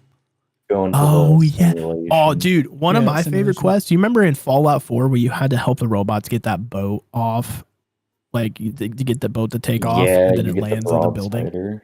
I Oh, love yeah, that with mission the so pirates. much, Yeah. dude. That is a good one. Oh, it's such a fun mission. The broadsider's also a very fun weapon. The pirates one. Low key, Fallout 3, the one of the main quests where you have to go into Tranquility Lane, the other VR sim. Oh yeah. yeah. Oh yeah, that one was spooky. Yeah, because you had to Speaking of VR, the one that you do right before you get in Kellogg's head in Fallout 4, that was a fun one too. Oh yeah, You yeah. get to learn a lot about Kellogg. That one was very different. Yeah, that's why I liked it so much. Oh, Right New here. Vegas, President Kimball. Annie donated That's a good $1 saying dollar make you holla. So I think I cut there for a second. a little bit, yeah. You did. I was like, who the hell's texting me? They know I'm doing the show. Nope. It's notification from Cash App. Thanks, Annie. We're gonna make it big on that buck. $1 Don't buck. spend it all in one place. Yep. We're gonna go gamble it. That's what I'm gonna do. I'm gonna download a poker app, and we're all gonna gamble it off that $1. We're gonna split it into, 25 cents a piece. I gave it a pretty background. Bring your too, quarters. is what she said. I have to load up the actual Pretty Cash App. background. Whenever you send money, you can put like backgrounds and shit to it. I forgot that I have a new phone, so I have to log back into it. That's annoying. That's like the one thing I absolutely hate doing whenever getting a new phone, logging into everything again. Just keep the same phone forever, man. Yeah. I'm not gonna fucking do that. When the Be cool Pixel if you did. when the Pixel 11 comes out, I'm sure I'll go to that. Hell, I just switched from the 16 to this. Code was not correct. 17 got announced. Do you see that? Yeah, it looks so stupid. It looks like a pixel. The iPhone 17 looks stupid as hell.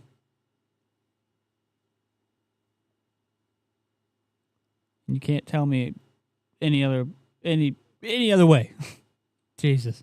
Figure it out, Ryan. Good Lord. Tell me the code is Can't- incorrect. You Whatever. can't do it. Yeah. I don't know what's going on in my brain anymore, man. I'm fucking slowly. You can't. Are you rubbing your beard on the mic? No. I mean, I might have been, but I'm not right now. Are you fucking good? I'm solid, baby. All right. I'm solid, baby. Solid snake. Groovy. But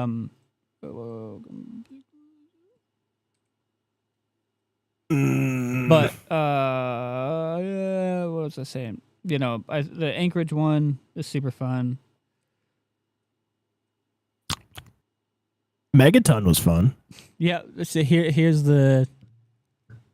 I don't want to. Yeah, no, everyone's fine, Annie. Promise. It's just like 3 hours and 18 minutes in the podcast. Yeah, she put like a nice camo. Sick background, dude.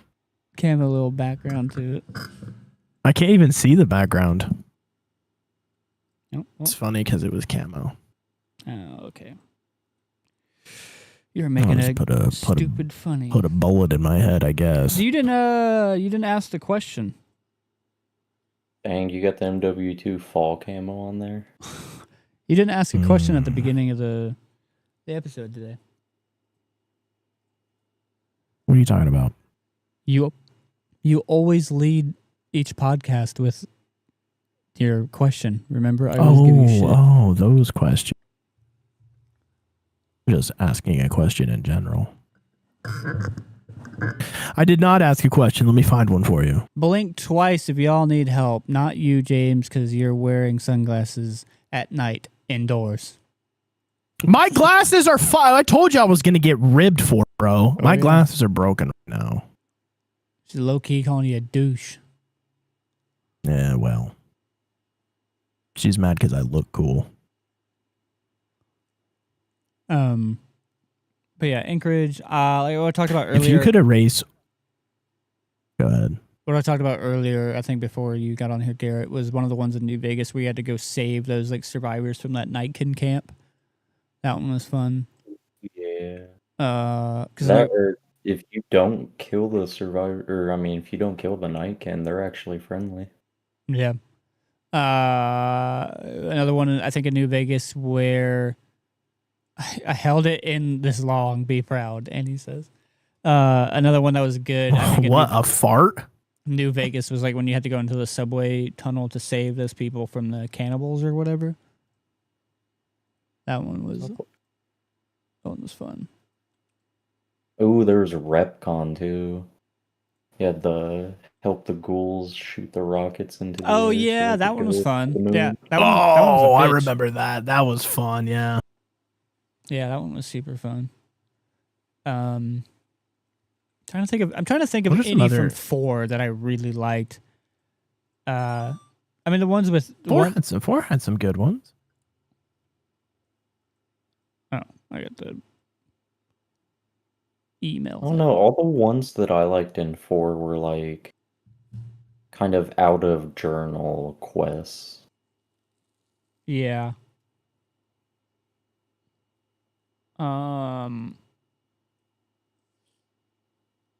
Trying to think of like a least favorite quest. You guys got any quests that come up to mind that you didn't like? Name a quest from Garvey.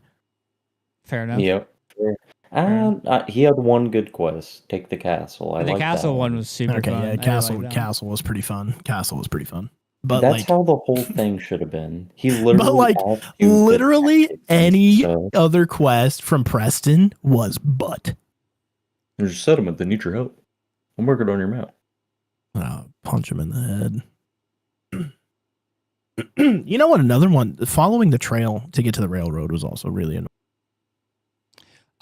Yeah, that one was annoying, but I thought it was kind of cool, like having to actually like follow it. You know what I mean? There wasn't like a direct thing of like, you know, here's where to go.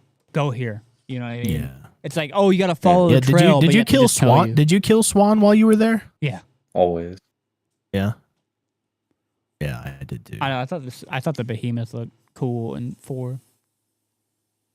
Man, there's one you can spawn in by taking a Jangles the Moon Monkey out of a car in the forest. Yeah. That's sick. I don't think I ever did that one.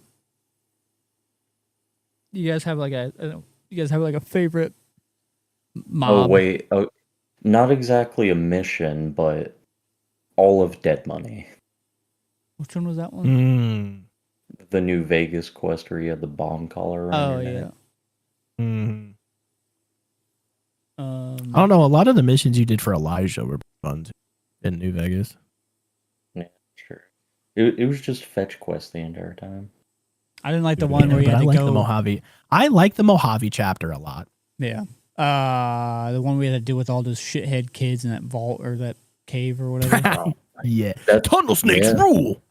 Look, 2 of them are actually in 4, McCreary and Elder Maxon. Oh, Mhm. Elder Maxon was one of the kids in there? Mm-hmm. I didn't realize. I totally spaced that. It's pretty cool. Trying to think of any like others that I just absolutely just did not like. Caesar's missions I didn't like either. Can't If really you think even of anything. did any of A them. lot of them are just really well made, and then Well, yeah, I guess that is the harder Few question of like what was like not good.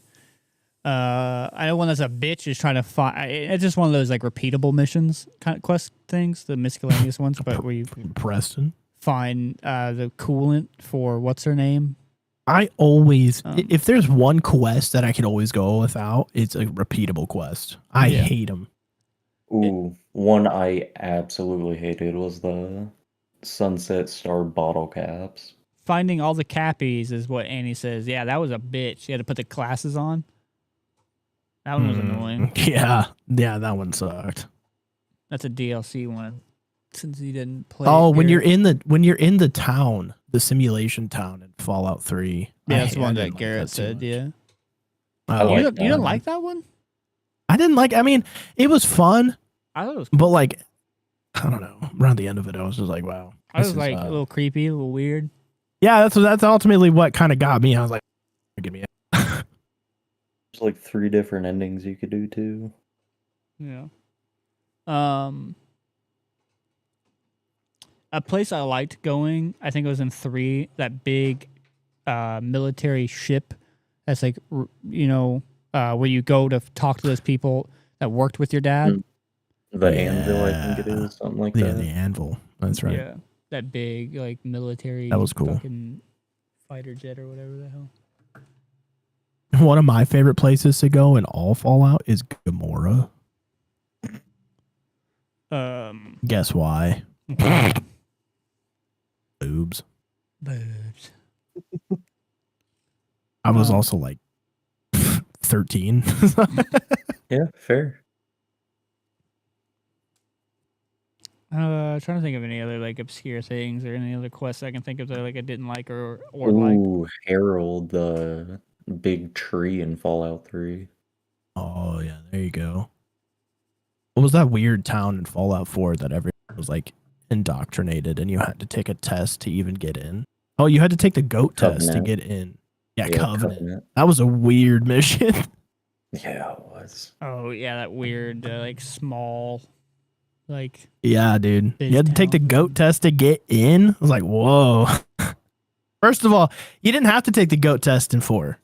And then to take it in 4, they're just this random town was actually kind of cool. Oh, yeah. Do you guys have like a favorite mob, like a creature, enemy, like in that game, like any of the games? Ooh. Death Claws. Yeah, I do. Or they butchered them so badly. Man, I don't know. I don't think they butchered. Why do you think they butchered them? Because, like, they, in 3 and New Vegas, it was like, if you saw a Death Claw, You were dead. fuck that, go the other way. In 4, they're just There's like, a reason they put like here's 6 a of them in that minigun. canyon. Yeah. Yeah, 4, they just let you know early on they're not a problem. Fire Gecko was your favorite? That's I- a valid choice. Yeah, That's- I that's not brought them too up bad. earlier. I wish they would have brought the geckos back into 4 because like they're one, they're funny as hell to watch, and 2, they're just kind of cool. I don't know, dude. My favorite enemy. It's hard, man. It's like there are so many. I think Deathclaw is definitely one of my favorites because they're just cool. I do agree with you, Garrett. Like, yeah, they were a lot scarier. I remember the first time playing 3, the very first time I saw a Deathclaw, I was like, Pissed your pants. "What the fuck is that?" I literally, Yeah, Dude, but the exact in reaction. Vegas, bro, you don't see them coming.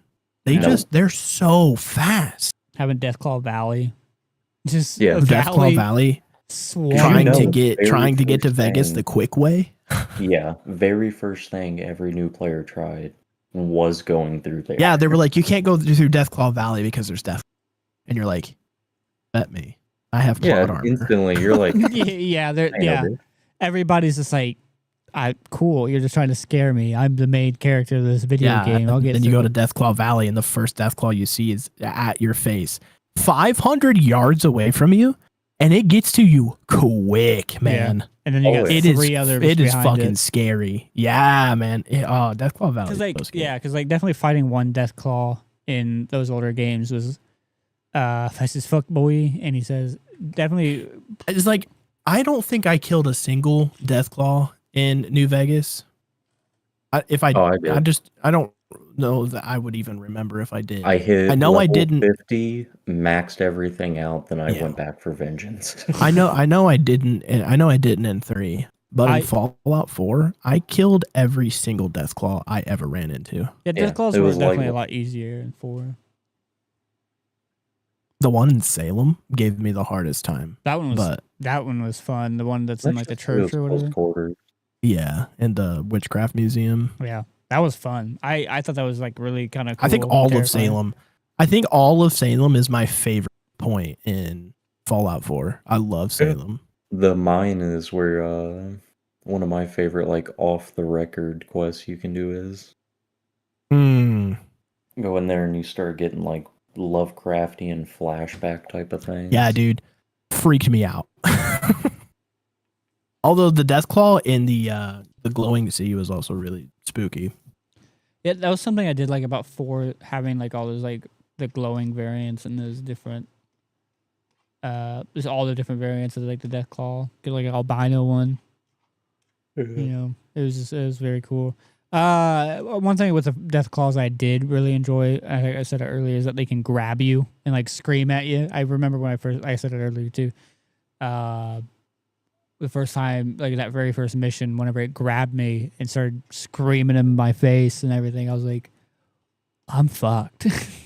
Like, thank God they gave me power armor. But I think I said it before too. I liked centaurs or whatever they were called. Yeah, centaurs. Those mutations. I think that would have been cool. I said earlier, and 4, like with those graphics and everything. You can mod them in. I could. Yeah, he just won't do it. I could. I know you won't. They're actually really gross if you do mod them in, because like Fallout They are. 4's graphics make them disgusting. But centaurs, one I could get rid of. A mob I could get rid of, like all the bugs or the flying bugs. Any bugs on the ground? Worst. No, I mean, no. the mosquitoes are Blowflies also. are not the worst. Cazadors. Cazadors, yeah. Throw them You're right so out you the door. are so right. just- You're so right. I just dude. can't stand the buzzing, man. Like You know what I could get rid of? Fallout 76 is mole people. Why are they Yeah. there? Oh yeah, The mole miners. the mole miners. They're fun. They're What? funny looking. What is going on? I like the scorched. I We think they're just very cool. introduced a new race of people just out of nowhere. They literally just took the villain from the end of Incredibles 1 and the supersized him. Underminer. So it's so wild, Wrong dude. button. The Underminer. Oh man, mole people. That's crazy work. Wrong button. I don't know. I think my favorite enemy would have to be like Caesar's Legion. That's a typo. That's fair. Yeah, them sending like the hit squads and stuff out. Yeah, and like the different archetypes that they have, like Oh, the yeah. Centurions and all that jazz. I think it's pretty cool. I think they So- should like. And I know you're just gonna say you can mod them in. You but I think- belong on a cross, profligate. But I definitely think that they should have, like, I would like to see them bring back the Nikons and have them play differently, like, than the Super Mutants. I repeat, you can mod them in. I know you can mod them in, but I'm sure they still play like regular. Mm, No, these stealth No. boys, only melee. Yeah. It's beautiful. So I think the Nightkins were like really cool, and they definitely like scared the shit out of me when playing New Vegas versus the regular. I remember Super Mutants. there's that one vault that they're in, and it I don't think was it the one where the boss of them talks to like the deer Yeah. skull? Yeah, Yeah. no, it Yeah. wasn't a vault. It was one of the factories. Yeah. That was a oh Retcon. yeah, Yeah, It was a- Retcon. I thought it was a lab or something. No, yeah, it doesn't was matter. the basement of Retcon. Oh yeah, he's right. Yeah. Because I remember there being like a lab that you can go into, and that doesn't- Give me another super mutant companion. Strong. yeah, strong. Oh yeah, I always forget about Strong. Yeah, I think a lot of Fox, people do too. forget about strong. Fox I was the always best forget one. about Strong because I never get him. I never get Strong, like ever in real life too. You gotta hit the gym. Yeah, you gotta hit the gym. No, that wasn't a bad like little side mission. I really liked whenever you first get introduced to Paladin Dans and shit like that, just defending the police station from all the ghouls. Outstanding. I thought that was a very fun little quest. Yeah, little horde shooter right there in the middle of Fallout. That was cool. Yeah. Although I can't stand Dan's, but Why don't you like Dan? respect. It's the Boy Scout, man. I don't like him. I mean, I can understand that. He's like all about the brotherhood and just the brotherhood, and yeah, Well, yeah, it just he just gets on my nerves. Like I keep him around because like I like arguing with myself when he talks. I'm like, shut up, Dance. I just enjoy that so much. But like, it's either because like I don't take Piper anywhere. So it's either if like I want to have a good time, I'm gonna take Nick. And if I'm just like in an argumentative mood, I'm like, let's go, Dan's. I'm gonna teach you the ways of the wastes, dummy. The ways of the human. Yeah, you damn clanker. Ah, man, spoiler alerts, bro. The game's been out for five, like how long? I was in high school when that game 5 came years. out. You were gonna say 5 years, man. No, it's been more than that. Like, 10. It's been a while. yeah, Came out in it's been 2015. So yeah, it's been 10 years. 10 years.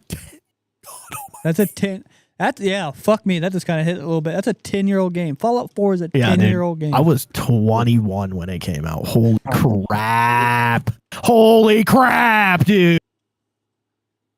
10-year-old game. Oh, Fallout I'm 4. so ancient, dude. Yeah, you were, brother. I was 14. I was 18. Ew, gross. No, you weren't. Yeah, I was. You were 14? Yeah, I'm Garrett's a 20. young boy. Oh my god. Oh my god. What up, Grandpa? What's your birthday? What? No, don't say that. I'm not What doxing year were you myself born? like that. 01. Oh, 1? You were born in 2000 and? Yep. Oh, Jesus. Shut up, Annie. Stupid. No. That's heckin' rude, bro. 2001, bro. My God. They're same, Oh, He's yeah. a young guy. same age as my sister. He's a young, handsome guy. I do be handsome, though. My God. What a man. What a guy. What a woman. What a flagellum. 10 years though. Yeah, 10 Man. years. What do you think? I have been on this world for 31 years, bro. And Let me ask you something. Have you ever seen a I've- commercial for a Chinese restaurant? have I ever seen a what? A commercial for a Chinese restaurant. Yeah. You have? Yeah. That's crazy. I Yeah. haven't seen one. You just kind of What? know they're there. I can guarantee Okay. you probably never, James, that we've not seen a commercial for a Chinese restaurant. What's Panda Express? That's not a Chinese restaurant. Okay. The world we live in is subjective. Okay. The Fuck, world yeah. we live in is all about perspective, baby. I Yeah, think Panda Express is absolutely a Chinese restaurant. fucking, you're I'm not, not gonna lie to you. I don't know how. you're not fucking wrong I'm on not that. a savant of Chinese cuisine, but Panda Express. it screams Panda Express is Chinese to me, bro. I will say though, what's funny though, that is one fast food place that has the least amount of like commercials. Funny Yeah. enough. Oh like, yeah, talking bro. about- Oh yeah. I 'Cause, don't. like, I when don't. do you ever see a I know commercial I've of seen a Panda Panda Express? Express commercial, but I don't think I've seen one in a long time. It's been a long fucking time, I can tell you that. But was it? Yeah, no. But yeah, you're definitely not wrong. This world's definitely thinks it's very subjective these day and age, for sure. But trying to think if I had any more Fallout questions. You like the band Fallout Boy? No, I do. Fallout Boy, old Me Fallout too. Boy. I like them None of too, the new man. shit. All the new shit's gay. I don't know where you're going. I don't really like the new stuff either. No, it's horrible, terrible. My bad. You kind of lose me at like Folia do. But I think that's about it, gentlemen and lady and Annie. Dang, that's crazy. True. I think that's all we got. That's A crazy. little bit dude. longer than what we have been. We got hour 40, well 3:40. And Annie is And Annie. No. Thank you all for coming and hanging out. I wish I was more here cognitively. My brain is big mushy poo poo. I'm starving, and my sleep has been dog shit. go to sleep earlier. It's not even that. It's just like Anna's been sick, so I know it's gonna hit me. She was super like feeling like absolute shit the other day, so I was just like, just sleep. I'm gonna sleep all day. So I made the stupid decision to sleep with her because I already know that I'm going to get sick probably. So I was like, might as well get ahead of the curve and sleep all day with her. But then I don't that think kind of that's how that works. kind of fucked. Bye, buddies. Hope you get your glasses fixed soon, Jabe. Yeah, me too, man. Because, like, honestly, it's really hard to see. It's dark. And I'm wearing... This is tough. But yeah, so I did all that, so I'm very tired. And then I had this like shitty chili meal last night, and I think I was fucking with my stomach. Chili meal? Explain that. Chili meal, like Meal. Yeah. Oh. it was like a frozen meal thing. You know? What was it? A little beanie Horrible. weenie? But yeah, go hit all the links in the link tree. Feel free to join Annie and donating to the channel and helping us out to be able to Get us to 300 subscribers. We'll get Ryan medicated. for Fridge what? reveal. I don't know, a sleep aid, I guess. I'm keeping this fridge reveal going. But The what? what'd you say, Garrett? I'm keeping the fridge reveal going. Oh yeah. Yeah. I meant to call you the other day, James, so that way we can coordinate a thing for that. Dude, I'm gonna be honest with you. It's been a weird week. Yeah, 'cause I completely forgot about it. we needed to coordinate that. I still need you to record that video for. Yeah, I know. Like I said, dude, it's been a weird week, but we're getting it figured out. But yeah, follow all the socials so that way you can be a part of that. Be a part of the fridge reveal. Once we get to 300 subscribers, Fridge reveal, bro. we will show Garrett, the We're inside of gonna a have fridge. to tell you the plan, bro, because it's super funny. Yeah. Oh my god. Yeah, we do have like content involved with it that's gonna be really funny. I'll tell you, dude. Garrett, after we're done. But follow all the socials so that way you can be a part of the fridge reveal journey. Also get the 10 free meals of HelloFresh in there. Also, all your 30 days of Hulu. Go over to Dubby, get you a shaker and some energy drinks. Using the code SNostalgia. Powder. Get you 10% off your entire cart. Some of that. Get you some of that powder. Yep. Follow us over here on YouTube. For everybody watching on Facebook, don't forget to subscribe.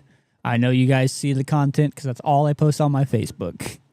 My Facebook is Yeah. purely for promotion and not much else. And man with sunglasses. Yep. What else? That's about it. Submit your music and your art through the link in that link tree. as Do well. it now. So we can help build a community and share your stuff with the community, build communities together. And thank you, Garrett, for coming and hanging out again, Indeed. being a part of the show and supporting the show, like Better late than never. you do. Garrett, true or false? New Vegas is the best Fallout. True. All right. Yeah, Love you guys. Bye. I'd say collectively that's probably the best one. All right, thank you all for coming and hanging out. We'll talk to you later.